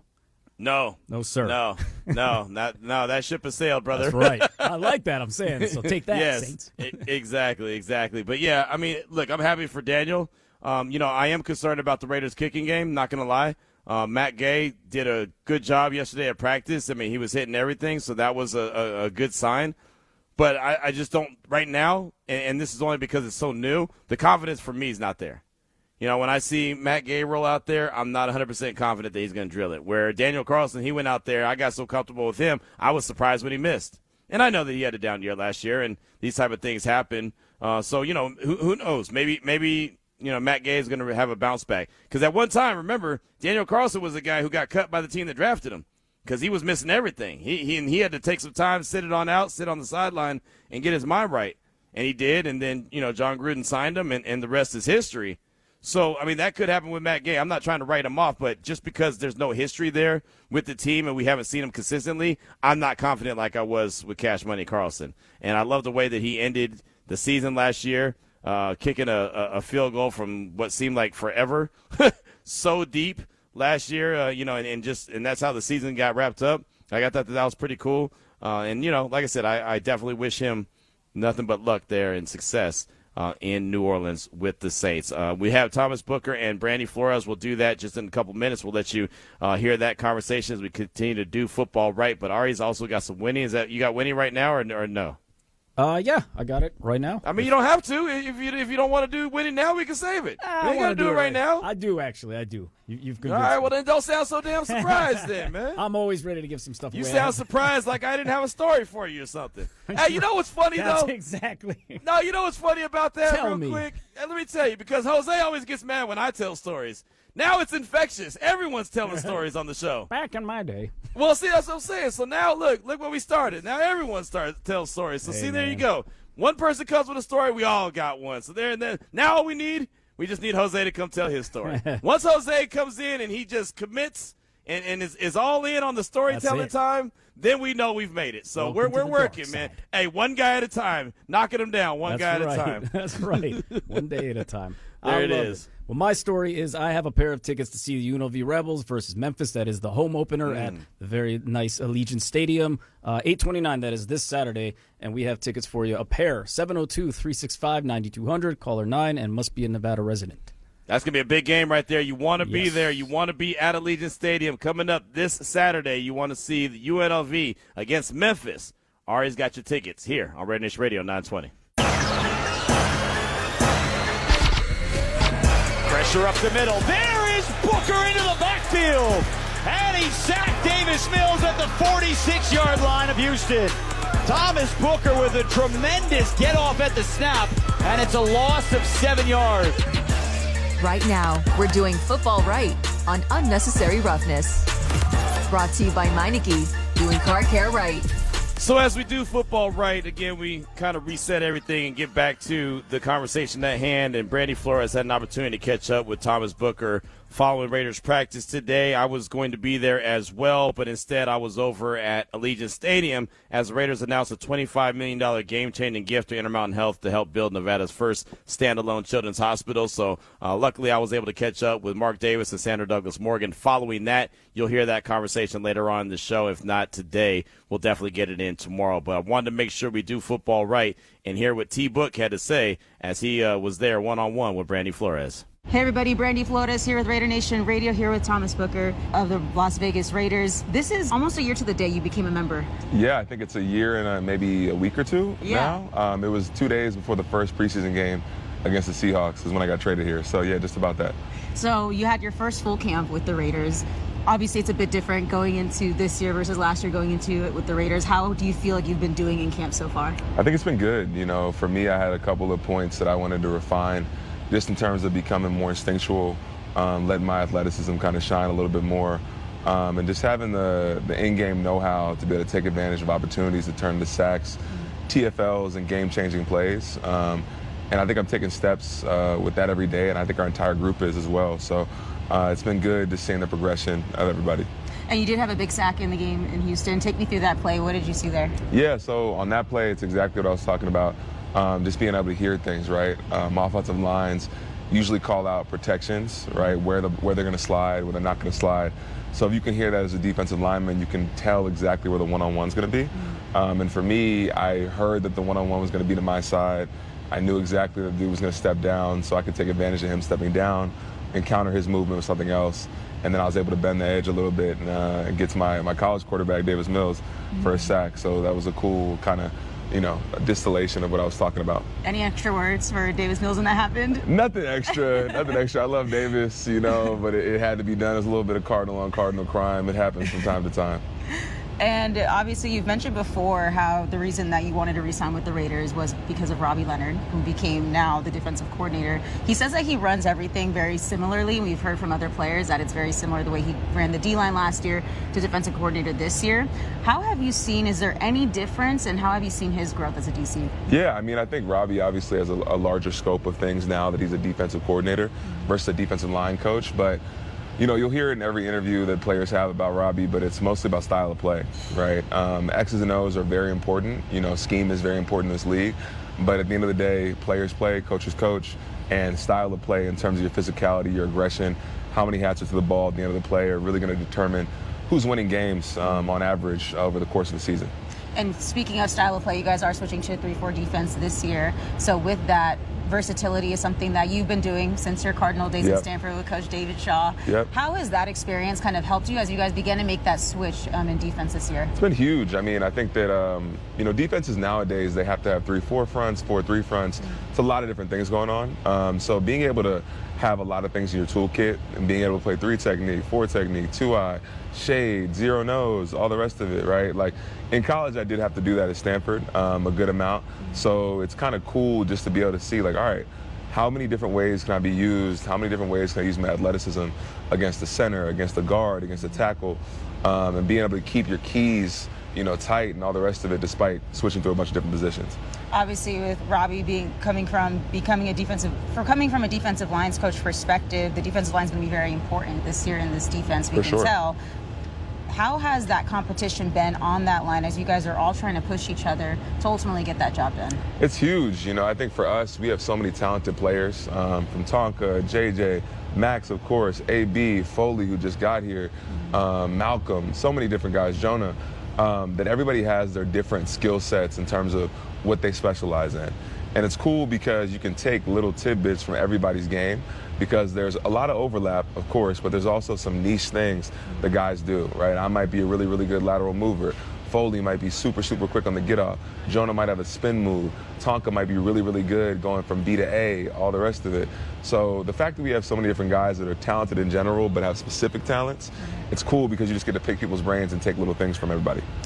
And then for you, last season was your first real year in the NFL having a starter role. What did that do for your confidence heading into this season? It was huge for me. I think that when you're not starting, right, you want to make sure that you're taking advantage completely of the opportunities that you have. And that can be a bit of a weight on your game a little bit because you're like, all right, cool, like I'm going to get 20 snaps this game. What am I going to do with these 20? But when you get a larger sample size, you get to start to build a repertoire of rush moves, a rush plan, and be able to build things up, set somebody up with something. So that was huge for me in terms of my confidence, being able to understand an entire game versus like, a couple of snaps that you're getting here and there. So it's super helpful for me and my confidence, and I'm looking forward to taking them in this next year. And you've played before with Nakobe Dean on the Eagles. What does he bring to this defense? I know his role has adjusted a little bit from maybe his time in Philly. What does he bring, and how can him and along with Quay as well, being those really dominant linebackers? Yeah, I think the big thing that you see with Nakobe that pops off the film is the physicality, right? He's a guy that's never going to turn down a fight. If it's a running back, if it's a guard, anybody, right? And he has such good leverage and physicality and his violence in his upper body that really I'm taking him versus most people. I think that's the big thing that stands out. And as a result, I think the entire defense sees it, right? And they kind of coalesce around a guy that is going to bring, the hammer every single play. So I saw that with him in Philly. I continue to see it with him in Vegas, and it's really not a surprise. You mentioned that sample size of when you have a limited amount of snaps to where you're in the starter role and you have more, so it's easier to kind of get over a play because you're in the next rep. Is it difficult for players and even rookies as well when you only have maybe just a small time amount to shine to really take advantage of that? And how do you get over that? Is it just repetition and just experiencing more in the league? Yeah, I do think there's something of a time over target nature of it, where as you continue to play, you start realizing like at the end of the day, me putting too much weight, positive or negative, in the play that happened just before this one is not going to do anything for me, right? For me, it's about stacking plays, and the way that you stack plays, kind of in a weird way, is about not thinking about the previous one, right? So I think that's a big thing that young players understand intellectually, but from an emotional standpoint of like, man, I got reached, I got out of my gap, whatever else, like, how do you combat that, and how do you continue to have a consistent mindset despite the fact that you're going to have your ups and downs and your ebbs and flows? But yeah, like everything, you get better with it with time, and as you kind of create your own little mindset techniques to be able to just keep on moving. Last question I'll ask you. Kind of big news affecting both the NFL and college. There are now players who can go through a full NFL training camp and then go back to college. There's a few players actually possibly headed to LSU. What is your thoughts on that? Declaring to go to the NFL, whether you get drafted or not, experiencing a whole NFL camp, whether they play in a preseason game or not, and then going back to play for college. It's a pretty crazy thing. I think that as soon as NIL really hit and people were allowed to get paid, I think that the idea of a completely amateur league has changed fundamentally, just because you weren't able to get paid directly from your school for the majority of the history of the NCAA. So now that things have changed, I think that the nature of college athletics is changing as well.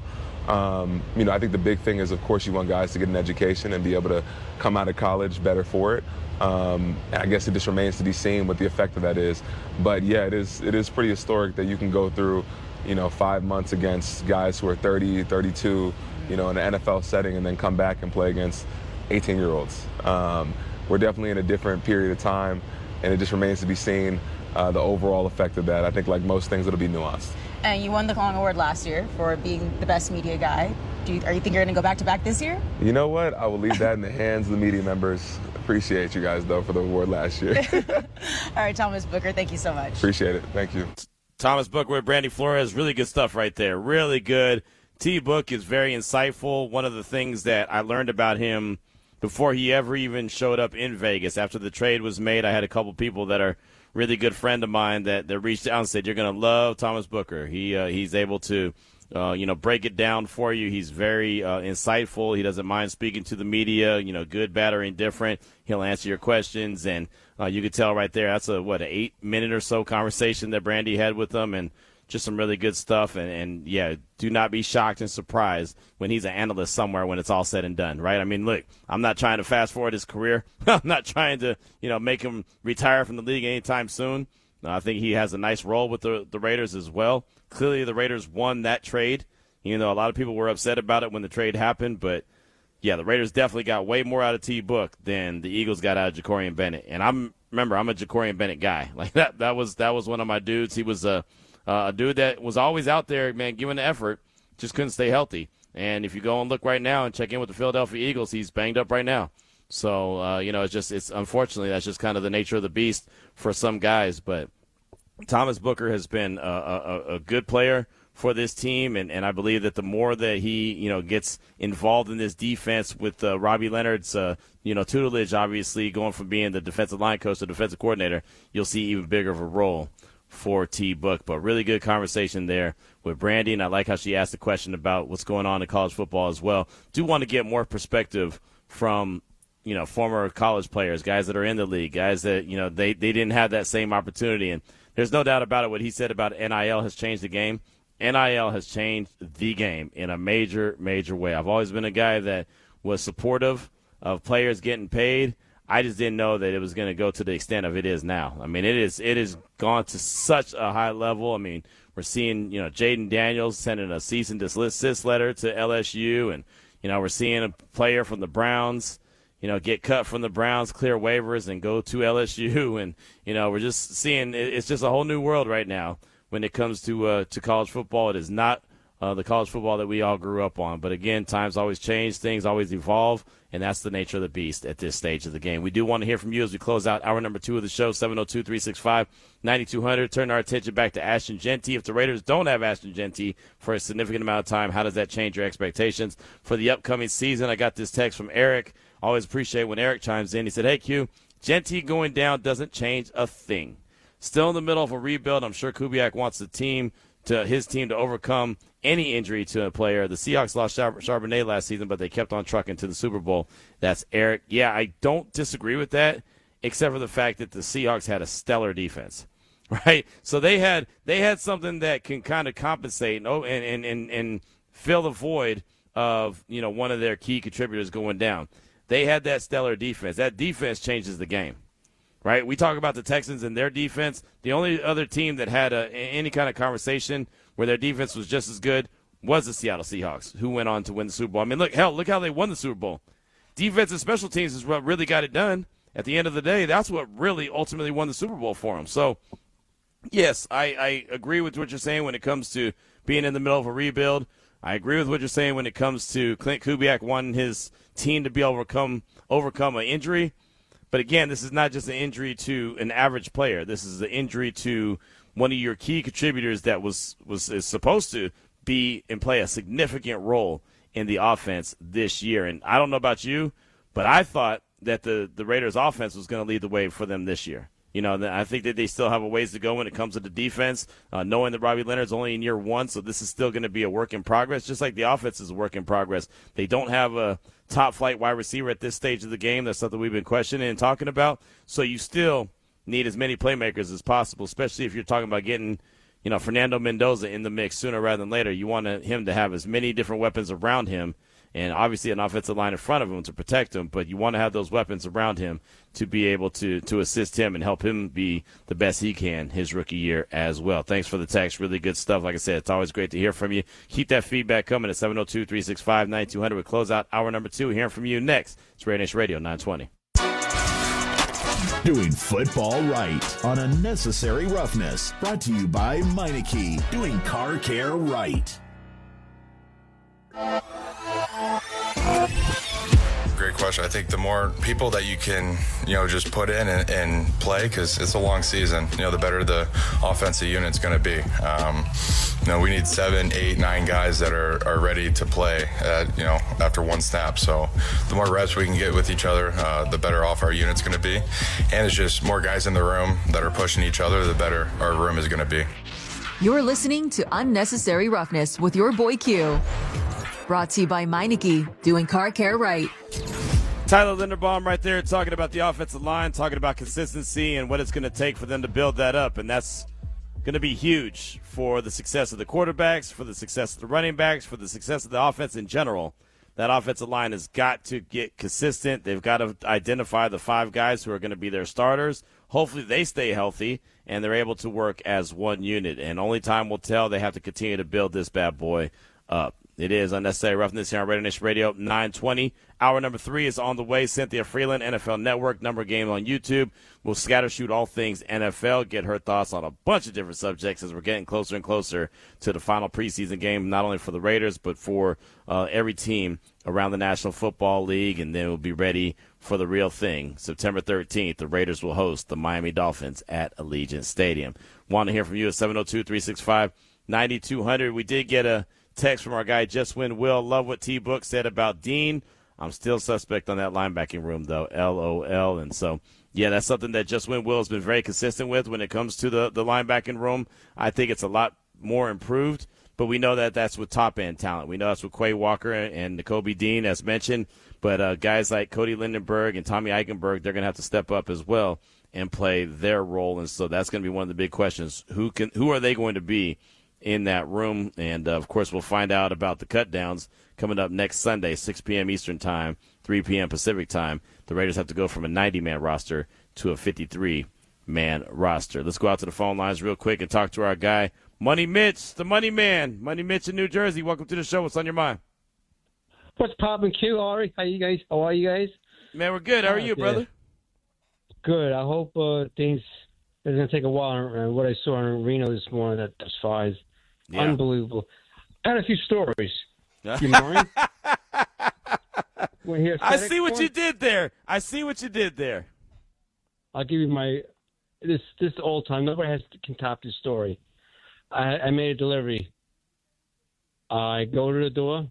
I knock on the door. The music's pretty loud. Did I tell you the story? I might have.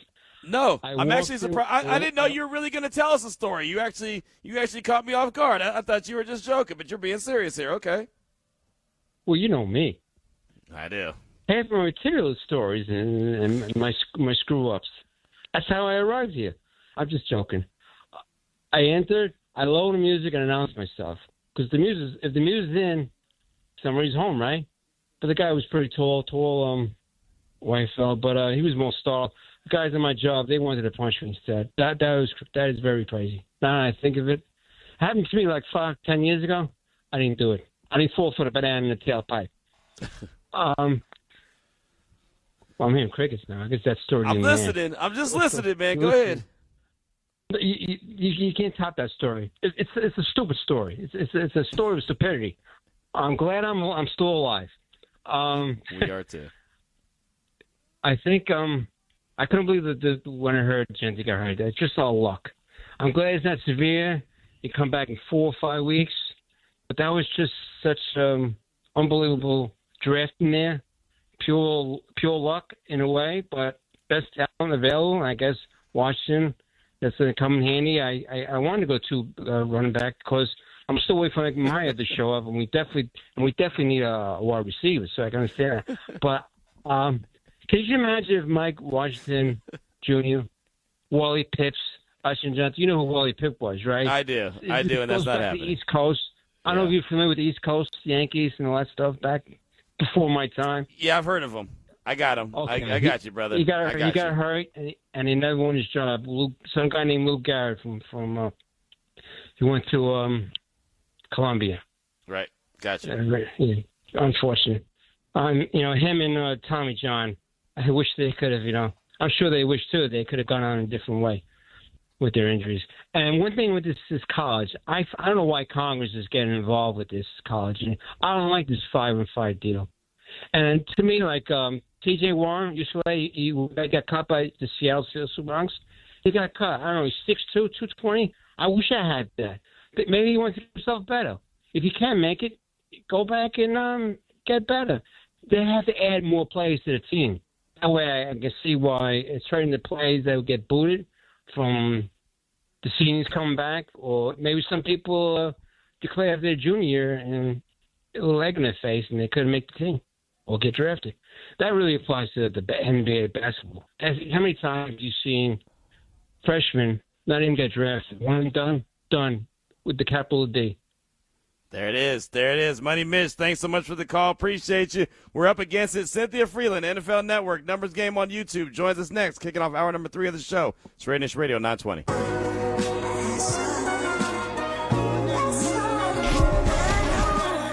You know, when everything is not going well, just continuing to go to work and, you know, have hope and faith, and I think that'll carry into this year, you know, and just take it 1 week at a time. You know, whether you win or you lose, you got to attack, you know, the next game, the next week with the same mindset. Yeah, I mean, there's a different energy, urgency in the building, and I love what I'm seeing so far, you know, from everybody, and it's only going to continue to grow and, you know, get better as the days go on. It's Unnecessary Roughness. Presented by Meineke, doing car care right. Here's your boy Q. As we kick off hour number 3 of the show, we come into the sounds of Ashton Jeanty talking about, you know, being positive amid a bunch of losses, sense of urgency this year, the energy in the building. And I'll tell you, the energy was out of the building on yesterday when Ashton Jeanty went down with an injury and nobody really knew exactly what it was. Later in the evening, we found out it's a sprained ankle, but even at this point right now, we don't know the severity of it. It is Unnecessary Roughness here on RaiderNation Radio 920. Join us now on the phone lines is our good friend Cynthia Frelund from the NFL Network, Number Game on YouTube. And Cynthia, thanks so much for your time. Appreciate you. And before we even get started, I mean, Ari wasn't going to go all in. He didn't want to embarrass you, but I don't mind. Happy birthday. How are you doing? Thank 21 you. again, huh? Yep. No, my goal is to tell people I'm like a lot older than I am. To be like, I look really good for 52. You know what I mean? And like, because then people are like, what? And I'm like, yeah, exactly. Like, I look really like. I mean, you gotta keep them guessing one way or the other. Absolutely, absolutely. But you know, you're family to us here, and so we definitely want to wish you a happy birthday. Thank you. I really appreciate that. Thank you so much. Absolutely. So when you saw and heard that Ashton Jeanty went down with an injury, and you know this Clint Kubiak offense and how important the running game is, what were your initial thoughts? It was, oh no, not this. I mean, obviously the way he was escorted off the field was scary and not what you want to see. But I do feel, you know, a lot more positive about the situation today after hearing that it doesn't at least appear to be as bad as it could have been or looked when I first saw it happen. So, you know, obviously he's such a great kid and such a great competitor that you don't want him to miss even a minute or a snap. And he went through so much you know, last year was not the easiest season. So I'm looking at him and I'm like, well, this is just another test, but I think he's got the personality and makeup to get through it very quickly. How significant of a loss do you think that would be? I mean, we don't know how long he's going to be out, if he's going to be out at all, but if he misses a significant amount of time with whatever this ankle injury is, I mean, how bad is that for this Clint Kubiak offense? It's pretty bad. I mean, obviously, you know, Zach Charbonnet, I know it's not exactly the same, but, you know, Zach Charbonnet last year went down with an injury, but giving Kenneth Walker the opportunity to really shine. But I think you kind of plan things around the pass catching upside that Ashton has. And the guy broke like the third most forced missed tackles last season, despite those tackles being behind the line of scrimmage. So he's just a really special kind of profile, right? Like that's not, no, you know, Mike Washington, great. Like nice to have a backup saying nothing about him, but it's just to say that Ashton is so special that you can't easily replace those attributes. No doubt, no doubt. Cynthia Frelund, NFL Network, Numbers Game on YouTube is with us here. RaiderNation Radio 920. I did want to scatter shoot all things NFL with you. There's a lot going on, including Deshaun Watson being named the starter there in Cleveland, which surprised the hell out of me. What were your thoughts when you saw Deshaun get named the starting quarterback? I don't know why I wasn't surprised. I think because when I was there for training camp and watching, I feel like a lot of the beat writers for the Browns that I trust and think are the smartest, they're like, yeah, I think it's probably 70-30 Deshaun, so get prepared. And that's kind of what I, like, you know, some people maybe didn't believe it. I don't know. Like, Deshaun's been suspended, injured, or, you know, not looking super happy. I'm a Midwesterner. I understand his interviews did not necessarily go over the way that a Midwestern audience might like to hear. Let's put it that way, right? But it was very odd. So, but again, I tend to trust those insiders. So I felt like I was ready. What do you? I guess what kind of not rope, that doesn't sound right, but what kind of I don't know, length are they going to allow him to go before they decide to turn the sticks over to Shedeur if he doesn't get off to a good start?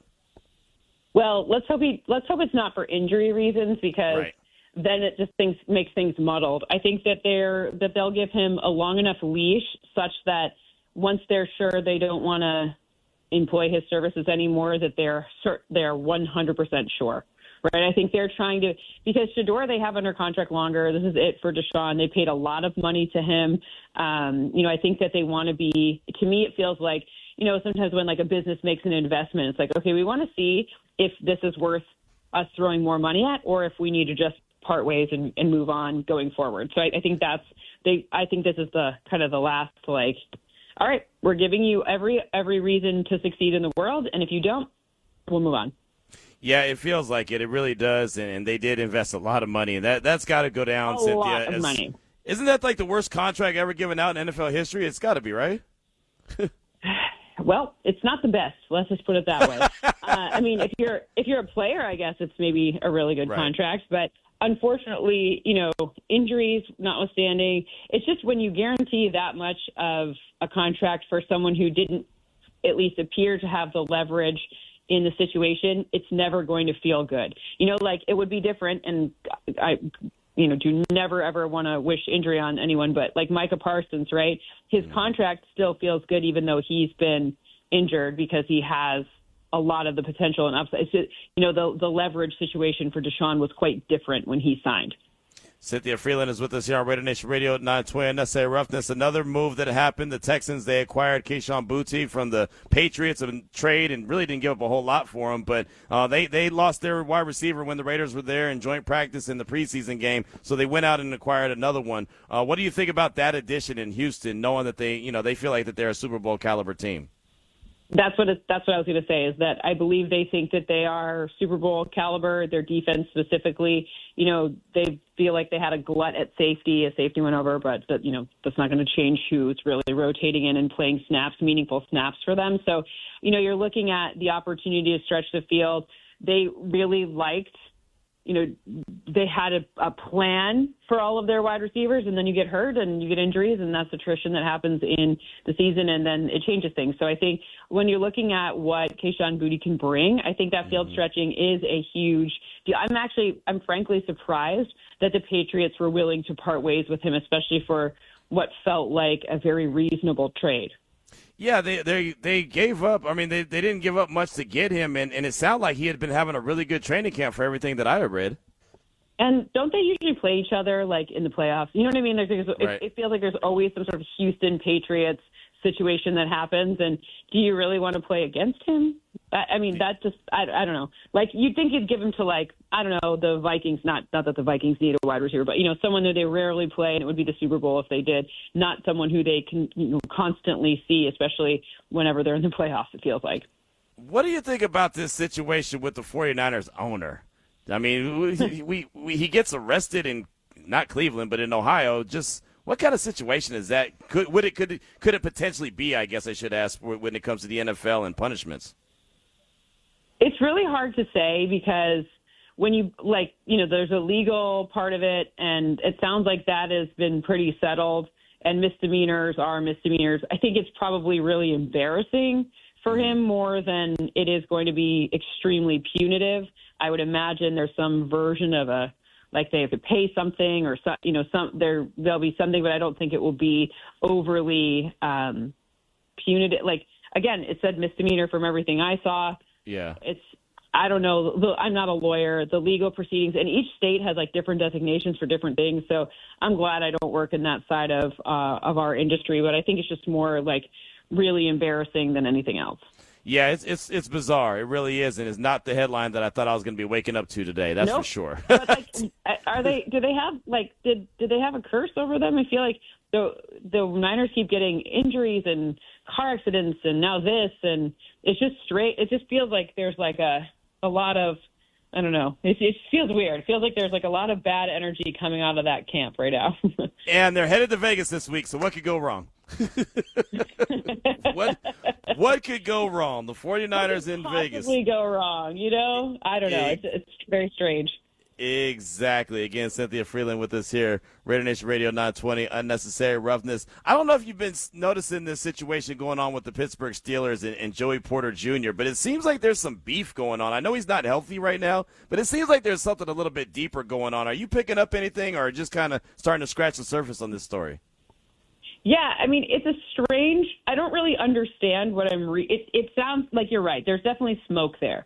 Now, the degree of the fire is interesting because I just saw Jalen Ramsey was cleared to go back into – he's going – allegedly going to be working his way back onto the field, and hopefully he's healthy, right? So I'm curious if that's part of it. Perhaps he doesn't like where he's playing. I'm not sure. It feels like we'll hear about it later. Mike McCarthy is very notoriously tight-lipped, so I don't know if we'll hear much about it, at least in the near-term future. But it's very weird.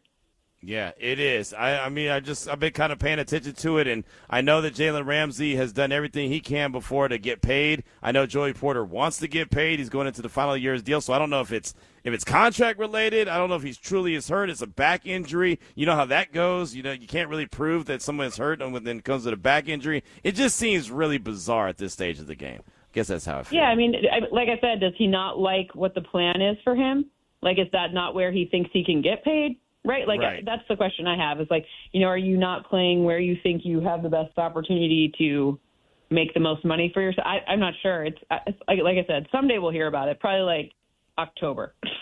Right. They'll roll it out and tell us the whole everything and let us know everything that was going on behind the scenes. But, again, really a bizarre situation. Well, we'll close out with this. And I know I wanted to get your thought. I've been asking players and anyone about this situation. I know how you feel about the transfer portal. I know you're not big on that.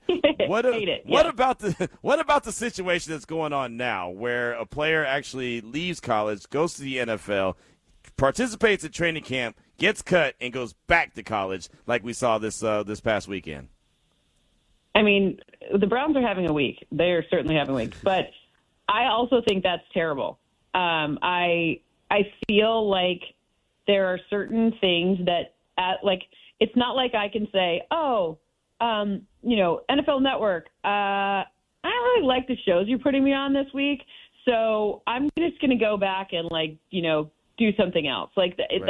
That's not how jobs work. That's not how being an adult works. And especially if you're looking at the amount of money that's involved for the services that could be rendered there and the risk you have to take in all ways, I think maybe a clear, path would be advantageous for everyone because it's probably not great. I mean, you can go back to LSU. That's probably good for LSU, you'd think, but what about the kid who now his job you're taking? So it just feels like there should be some things that are let's make one set of rules that doesn't feel overly punitive like it used to be, but doesn't also mean that you're screwing someone else up. I think you should have to take accountability for your actions. It just feels like there's a lack of accountability in all regards, the transfer portal and this whole I'm going to have a cup of coffee in the NFL and it doesn't work out, and I'll come back and displace this other kid who could be trying as well. Yeah, it's definitely not amateur sports anymore. I think this headline says it best from Dan Wetzel on ESPN. He says, thanks to the NCAA, the NFL waiver wire is the new national signing day. I think that tells you all you need to know. That is exactly. Wild. That's very well put. It's very, I think about it was way too punitive before, and now we've overcorrected. Way overcorrected. So hopefully we'll be able to find a medium, but that doesn't usually happen. Yeah, we'll see. We had Kirk Morrison on earlier today, and he said that it should only be 1 year of this, and then it's going to start to even out. So we'll see. Okay, see. I like his positivity. Right, exactly. I said the same thing, and so I'll take his word for it, and we'll see how it all plays out. But this has been bizarre the last handful of years in college football, and it seems like it's just getting even more crazy. Well, there you go. Well, Cynthia, fantastic stuff. What are you working on? We're in the last week of the preseason, then everything's going to be real sooner rather than later. That's right. Well, in addition to Numbers Game being back, baby, and obviously NFL Network and ESPN firing up, I'm also partnering with Donors Choose, which is a national education nonprofit where teachers can put up what they need. So if they need scissors for, a project they're doing, and, teachers would usually pay for that themselves, Donors Choose allows you to connect with teachers to help them with getting the supplies that they need to teach the kids. So if you want your fantasy order picked for your league, all you do is go to donorschoose.com or .org/Cynthia, and you can donate $50 or more, and I'll do your personalized draft order for you. So you're helping out a ton of kids who need help, and you're having some fun with it. There you go. There you go. Like I said, we're still going to get ours in. Ari's working on that right now because he needs his fantasy team. He needs his fantasy team to be on point. Really good stuff, Cynthia. Definitely appreciate you. Thanks so much for your time. We'll talk soon. Thank you so much. And happy birthday. Thank you.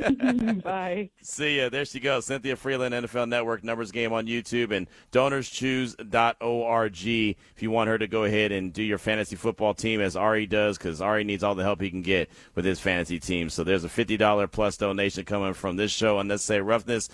Cynthia told us before that her mom was a teacher, and so we know how supplies are and how a lot of times the teachers have to use their own supplies, and then the kids don't get supplies sometimes if the teachers don't come out of their pocket with it. So I don't mind donating to a good cause. Donorschoose.org/Cynthia. That's how she said it, right? It's got to be /Cynthia. Ari, am I correct? Okay, cool.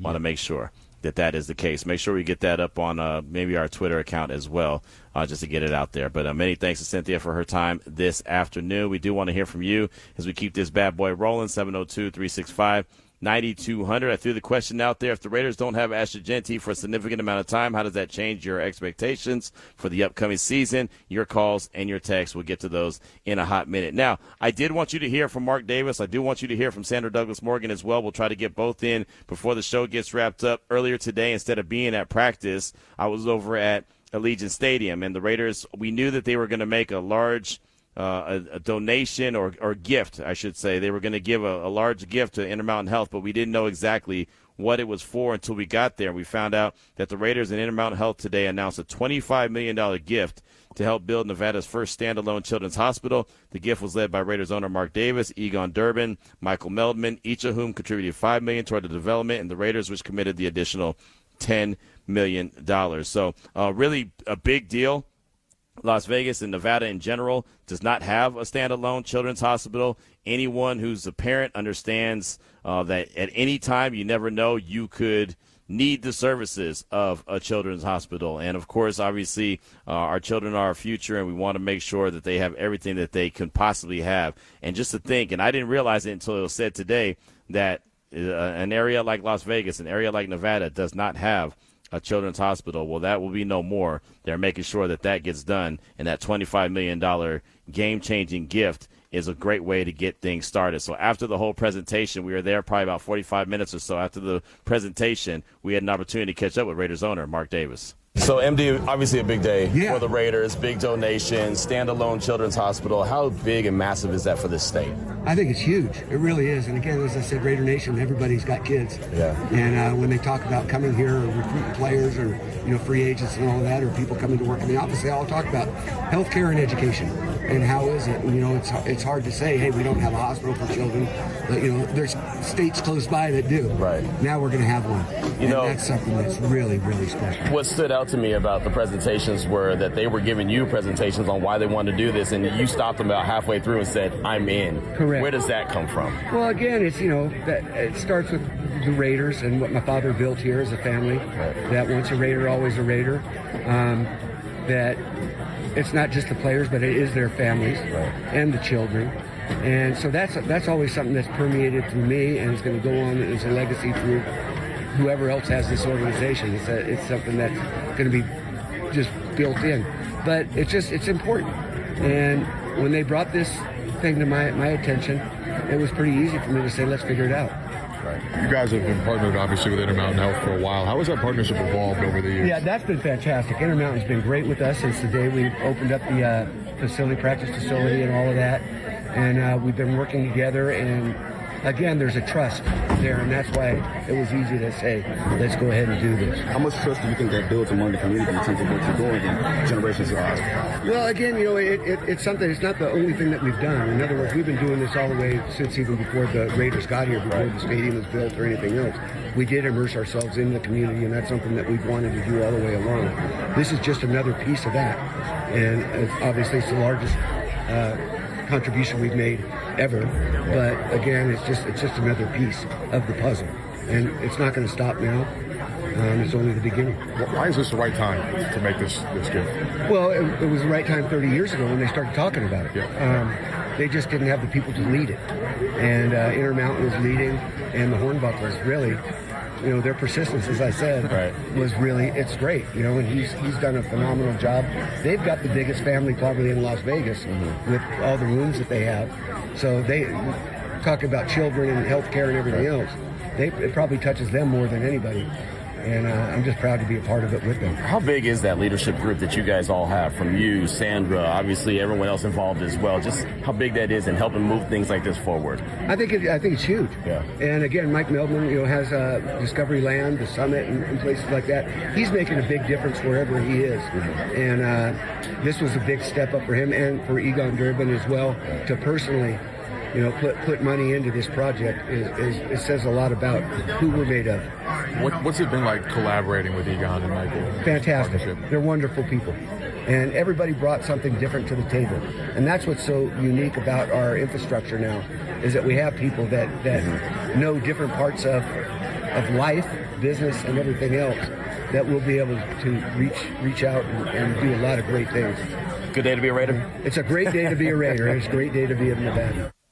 There's Mark Davis. He was very excited, very happy. There was a lot of smiles there at Allegiant Stadium as the Raiders announced a $25 million game-changing gift to Intermountain Health to help build Nevada's first standalone children's hospital. The hospital is located at the UNLV Harry Reid Research and Technology Park. It'll be the first of its kind in Nevada, anchoring a new future for kids and families across the state and delivering comprehensive, high-equity pediatric care. The 828,000-square-foot standalone children's hospital will be located on a 33-acre campus and feature 180 patient beds with room to grow. It will provide advanced emergency services designed specifically for children and a full-spectrum outpatient center alongside inpatient and specialty care. Again, obviously a really big deal. Maybe 15 years ago, 20 years ago, probably wouldn't have realized how big and massive and what this really means to the community. But as I get old, and it's a blessing to get old, I realize how important something like this is, not only to Las Vegas, but Nevada, the community in general. And one of the things in the presentation that was said multiple times, whether it was Mark Davis, Sandra Douglas Morgan, or anyone else that was having the presentation, it doesn't matter about your tax bracket. It doesn't matter where you live. It doesn't matter what your total income is. If you have a child that has a need that needs some kind of services, this children's hospital will be for them. I think that's great. It's not exclusive to someone that lives in a certain area where everything is fancy and, they got big gates and, the grass is beautiful green. Like, it doesn't matter. If you have a child and your child needs some services, this will be the place for you. So we heard from Mark Davis. How about we hear from the president of the Raiders, Sandra Douglas Morgan? Here with the president, big day for the Raiders in general, big donation gift to Intermountain Children's Standalone Hospital. How big was this? I'm honestly still pinching myself. I feel like it's been, a while kind of in the making. When you work for someone like Mark Davis, it was like, okay, Sandra, we have to make this happen. For it to kind of come out today, it's just a great day.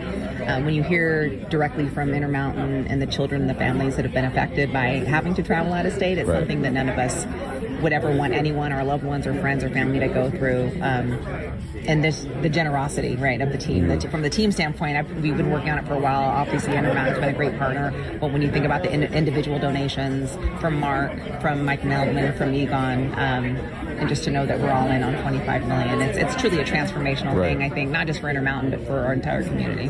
Right. We've never heard anything about like this, like $25 million donation. That's incredible. But for MD to halfway through the presentation say, yeah, I'm in. I don't need any more presentation. Like, what does that tell you about him?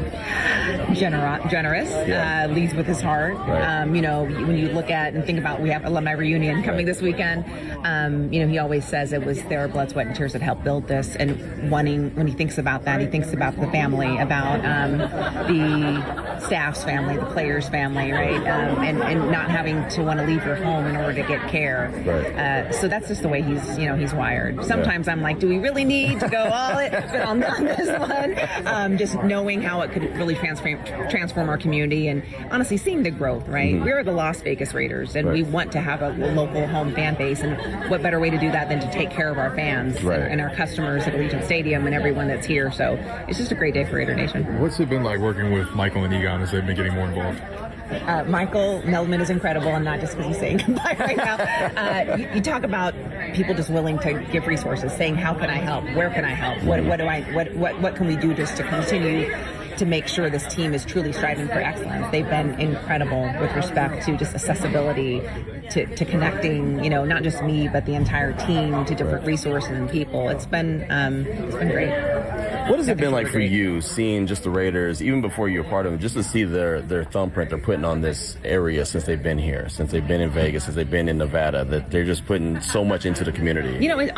Honestly, again, it starts at the top with Mark. He's like, we want every single child. Right. I say we, and of course it starts with him, but we want every single child to be in silver and black. Yeah. We want them to understand who we are and what we stand for. Mm-hmm. Yes, we're a football team, but we're also a culture. It's a lifestyle. Right. It's a way of life, right? To be a Raider.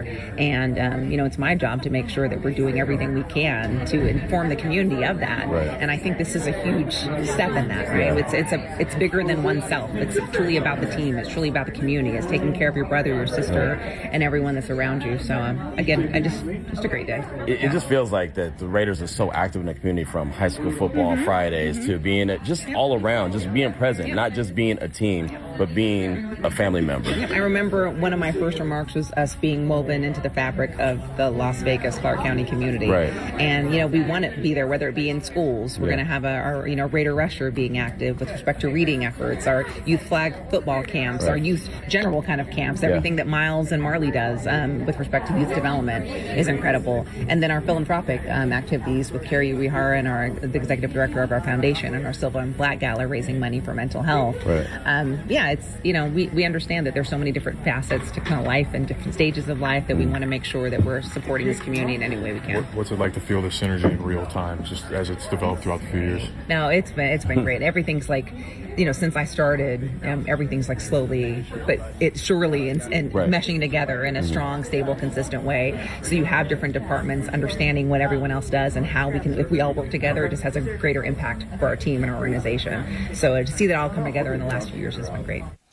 Sandra Douglas Morgan right there, the president of the Silver and Black, and that was at the presentation earlier today over at Allegiant Stadium, and really it was cool to be there and just hear the stories. And, you heard her say about a patient who had to travel out of state to get treatment for their son. They had to travel 6 hours. Listening to that story and hearing the emotions in the mom's voice and seeing her young son standing up there next to her and seeing the emotions in his face, but having to travel 6 hours to find a way to get some kind of treatment and go through everything that her young son had to go through, it pulls on your heartstrings. It really does. And so those are the kind of stories that kind of help put everything in perspective. As much as, I might complain or you might complain and we might complain about things that are really trivial, that don't really matter. Those are the stories that actually at the end of the day, when it's all said and done, yes, we want wins. We want, great entertainment. We want this football team to go and hoist another Lombardi. But, what they did and what they helped contribute to today is monumental. And it was really, really big. And so as the presenter said today, it might not help some of the people that were in the room today, some of the patients that, were in the room today, but it will help someone else's, patients and someone else's kids and this, that, and the third, as soon as this bad boy gets built and gets ready to go, and how big that'll be for the long-term, future of this area. And know that the Raiders just helped donate $25 million. That is nothing to shake a stick at. 702-365-9200. Again, we continue on. If the Raiders don't have Ashton Jeanty for a significant amount of time, how does that change your expectations for the upcoming season? We'll hear from you, and we've got to flush it. We'll do it all next here on RaiderNation Radio 920. It's time to flush it on Unnecessary Roughness. Brought to you by Moonlight Plumbing. Got to give a big shout out to Moonlight Plumbing. Always appreciate them. MoonlightPlumbing.Vegas, tell you about them all the time. They are the reason why we're able to flush it here on Unnecessary Roughness on RaiderNation Radio 920. And today's flushing of a performance comes from Major League Baseball. And it's really a damn shame because the last time that we did a flushing here on Unnecessary Roughness on RaiderNation Radio 920, it was less than a week ago. And it was basically the same headline involving the same team. This is the headline. Mariners crushed again in Bryce Miller's start. They lose 19-2 to the Cubs. Yes, so you probably think, Q, I've heard this before.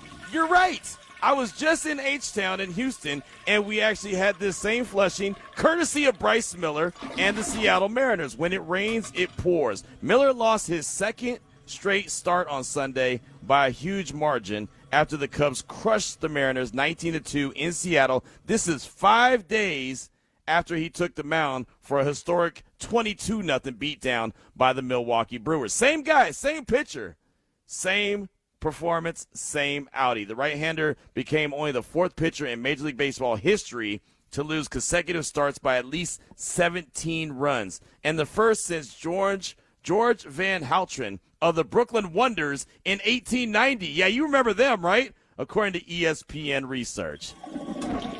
Miller now is 4-8 with a 4.12 ERA this season, but has lost his past 8 straight starts for Seattle. He's given up 27 earned runs over his last 30 2/3 innings pitched. And things fell apart for Miller on Sunday in a major way starting in the third inning. He surrendered a grand slam to Ian Happ after issuing 3 straight 2-out walks. I've talked about that before.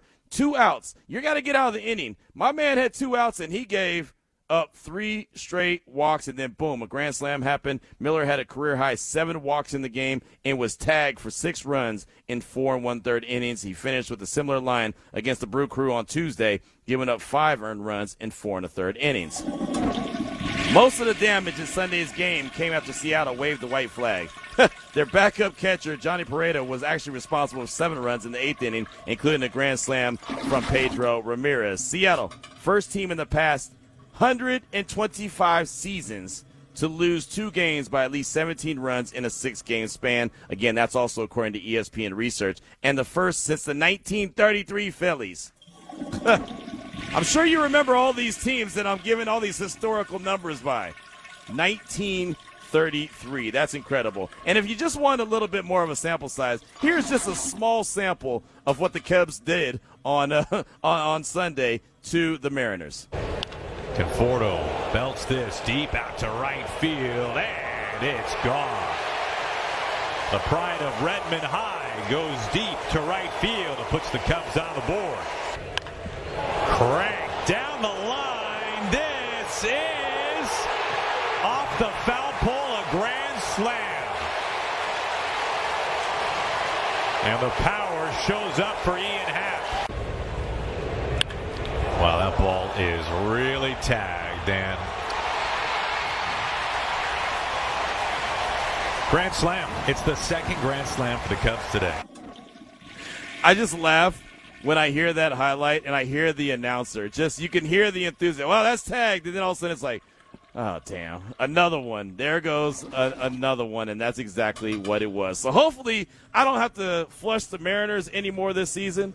Hopefully I don't have to flush Bryce Miller. If anything, I think the Mariners need to flush Bryce Miller. They need to flush him back to AAA. Maybe go ahead and get his mind right, because something ain't clicking for the man that's given up a massive amount of runs in his last 2 outings. And the Mariners as a team, they lose 22-0 the other day to the Brew Crew. They lose 19-2 on yesterday to the Cubbies. That flushing was brought to you by Moonlight Plumbing, MoonlightPlumbing.Vegas. From sun up to moonlight, affordable, dependable plumbing professionals serving Las Vegas since 2016. They mean business. No problem is too big or too small for Moonlight. Their services range from residential leaky faucet repair, water heater replacement, to commercial plumbing system installs, and full remodels. Call Moonlight if you want to give them a call at 702-355-3938. I always tell you the easiest way to get a hold of them, though, Moonlight Plumbing. Vegas, and small but mighty. It's veteran-owned and operated company, handles jobs big and small, leaky faucets, water heaters, commercial installs, grease interceptors, military and first responder discounts are available. And as I tell you all the time, because of all the things that can be flushed down the drain, time and money shouldn't be two of them. Go to moonlightplumbing.vegas. That's moonlightplumbing.vegas. Flush It is brought to you by Moonlight Plumbing. Affordable, dependable plumbing professionals serving Las Vegas since 2016. We mean business. I got a tweet from my guy, Bill.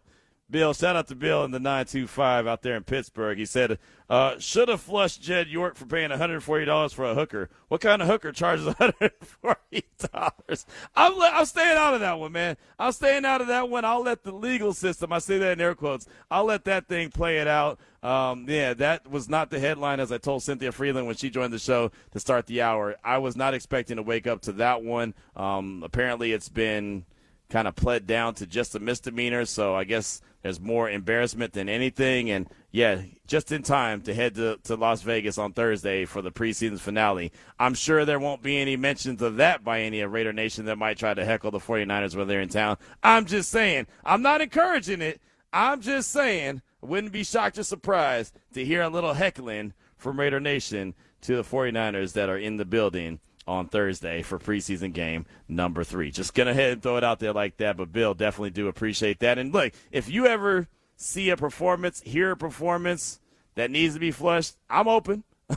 I'm open for business. You can always let me know. I have no problem giving them the flush thanks to Moonlight Plumbing. Moonlightplumbing.Vegas. Got a bunch of texts that I want to get to as we continue to close out the show and roll through the show. 702-365-9200. We've been talking about Ashton Jeanty and, what is the level of concern if the Raiders don't have him for a significant amount of time? How does that change your expectation for the upcoming season? And Rob in Oakland, who's always a great contributor to the show, says we're at significant risk of losing any games Ashton misses. Primarily, we'll miss his yards after contact, tackle breaking, and home run ability on each touch. It'll likely be harder to move the chains and score touchdowns without him. Secondarily, defenses will have an easier time game planning because they'll load up on Brock.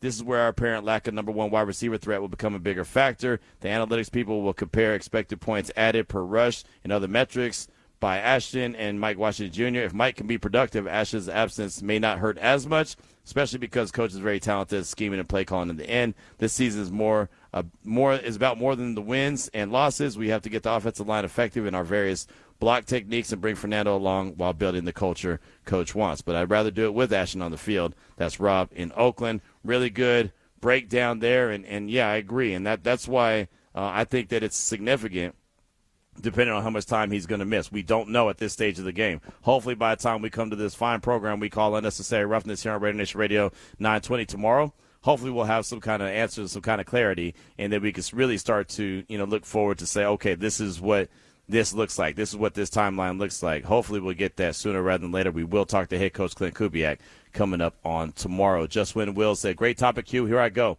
This setback doesn't change my expectations. What I'm watching for is how our new foundation is being put down. So Kubiak and his staff and Spytek and his staff, I'm watching for how comfortable they look in the traditional uncomfortable way of the Raiders. This will be a great test of their stones and how they handle this going forward. Thanks, Brandy, for the interview. Thanks, Ari. Thanks, Q. Aloha, Raiders. That's from Just Win Will. Really good text. Jason in Baltimore chimed in. He's always great as well. I don't think Jeanty's injury changed anything.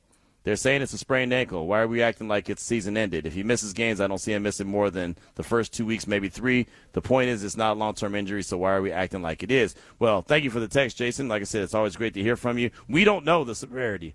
It could be 2 weeks. It could be 1 week. Hell, it could be no weeks. Or it could be a high ankle sprain and he misses a significant amount of time. Like, we don't know. That's why I threw it out there. And the first question I asked, or the first word I used was if.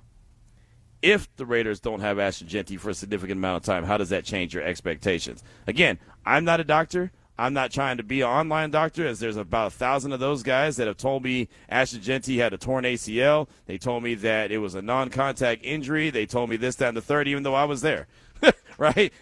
There's been so many things that have been told to me, even though I was there and saw it, as opposed to other people who are breaking it down. And, others have told me that the turf is the reason, even though they have no idea exactly how the play happened. And, there's been all kind of breakdowns and analysis of it. So, again, I'm just throwing it out there because there's a chance that he could miss a significant amount of time. We don't know. And especially when it comes to high ankle sprains, those are pretty severe. We've seen, Amarion Hampton have one last year as a rookie, and we saw how long he missed for the Chargers. I mean, these things, it sounds like a sprained ankle, but this isn't one of those scenarios, in my opinion, where it's just like, oh, it's a sprained ankle, go ahead and tighten up your shoe a little bit, you'll be fine. These guys are next level, high, well-oiled machine athletes, right? You know what I mean? Like these guys, those ankle sprains could go a long way. Again, it does sound like the Raiders avoided, and he avoided a major injury, which is great news. Fantastic news based off of what everyone was looking like, the kind of the mood and the somber feeling when we left the facility yesterday. But this still could be significant, and that's why we still have to wait and see exactly what the diagnosis is. And as I mentioned, hopefully we'll have that coming up on tomorrow. But always great to hear from you, my man. Definitely appreciate that. Keep that feedback coming to 702-365-9200. We'll close out the show hearing from you. We'll do that next here on RaiderNation Radio 920. Oh, it's fun. It's fun when you can get 3 tight ends out there, obviously. And, we try to pick each other up and, encourage guys to keep going so, we can keep 3 tight ends in the game. And, you can build that trust in us and the offense and the team build the trust in that tight end room. So we've been trying to, make it happen every day so we can keep getting chances. You're listening to Unnecessary Roughness with your boy Q. Brought to you by Meineke, doing car care right. Ian Thomas right there talking about running multiple tight end sets, and I really look forward to seeing them do exactly that. We know Bowers, we know Big Mike, but Ian Thomas has a role as well. He's absolutely really good blocker. He's able to get his hand on the ball every once in a while. He has put a couple on the ground, so he's got to make sure when he does get the rare opportunity to catch a pass, he's got to make that pass. I remember talking to him last year, I should say, in training camp. And, man, that was one of the things. He had a wide-open ball, and he said, man, I don't get them coming my way very often. I got to convert them when they do. And so that's obviously an area that he has to continue to work on. But willing and able blocker, that's for sure. And depending on how the Raiders are going to, run this offense this year under head coach Clint Kubiak with the personnel that they have out there, he could be a guy that is relied upon, at least at the very end of the day, to be a really good blocker. We have been talking about spending the majority of the day today talking about Ashton Jeanty and what looks like the Raiders avoided a big injury, what looks like Ashton avoided a big injury, but we don't know the severity of it just yet. We don't know what kind of ankle sprain he has, whether it's just a mild ankle sprain, high ankle sprain, something in between. We don't know, and so that's why I asked you the question, if the Raiders don't have Ashton Jeanty for a significant amount of time, how does that change your expectations for the upcoming season? Sir Whiskey Ray said, big sigh of relief could be heard across Raider Nation on the injury update on Jeanty. I ain't going to lie, but when I first heard about the injury, my heart dropped to a speedy recovery. Cheers. That is Sir Whiskey Ray. That's a really good one. I like that. Richie hit us up. Exactly, Q. That's your first-round pick. Just downright silly if you're okay with him not being out there. Huge loss if he's not out there. I agree with that 100%. Hey, Q, Reckless Raider here. I don't think it changes my expectations too much. We aren't going anywhere this season anyway. I just want to make sure that he gets healed properly and is ready to go by the time we're ready to be competitive. I'll say this. I definitely hope he's available then. I don't want to look at it as like, well, the Raiders weren't going to do that much this season, so you don't really need Ashton Jeanty. I think you need him to start establishing the culture. He also is a leader of the pack, right? Something that was mentioned by Cynthia Frelund as well. He is a big-time leader that they're going to rely on. He's one of the guys that is the key contributors to this team. So I do believe that you want to have him out there as much as possible, right? I'm not saying you run him into the ground. It's okay to split some carries and not have him do 100% of the workload. But, I mean, last year he was responsible for 74% of the rushing attack for the Raiders. I was expecting him to be around that as well this year, 74%, 70%, something around there. And I think that that's what's needed for this Clint Kubiak offense to go. I do believe Mike Washington is going to be a contributor, but I don't think he's going to just be an automatic replacement for the talent that is Ashton Jeanty. Let's go out to Denver real quick, talk to our guy, Raider Dave. Raider Dave, welcome to the show. What's on your mind? Hey, man, I apologize. I haven't listened to the show a lot today, but I did want to express that 16 out of 17 targets in that last game, probably more because of AOC's late game stuff. But I want to see more of that. I want to see a lot more throwing of the ball to get some burn on some of these receivers to try to see if they can make this squad. I don't need to see anything else from our kick returner Lobby or Washington Jr. I see no good reason to go ahead and risk either one of them to go out there and then chance one of them being down for the Miami game. It doesn't make any sense to me whatsoever. So I didn't know what your take might be on that, but is it bubble wrap time for these two guys?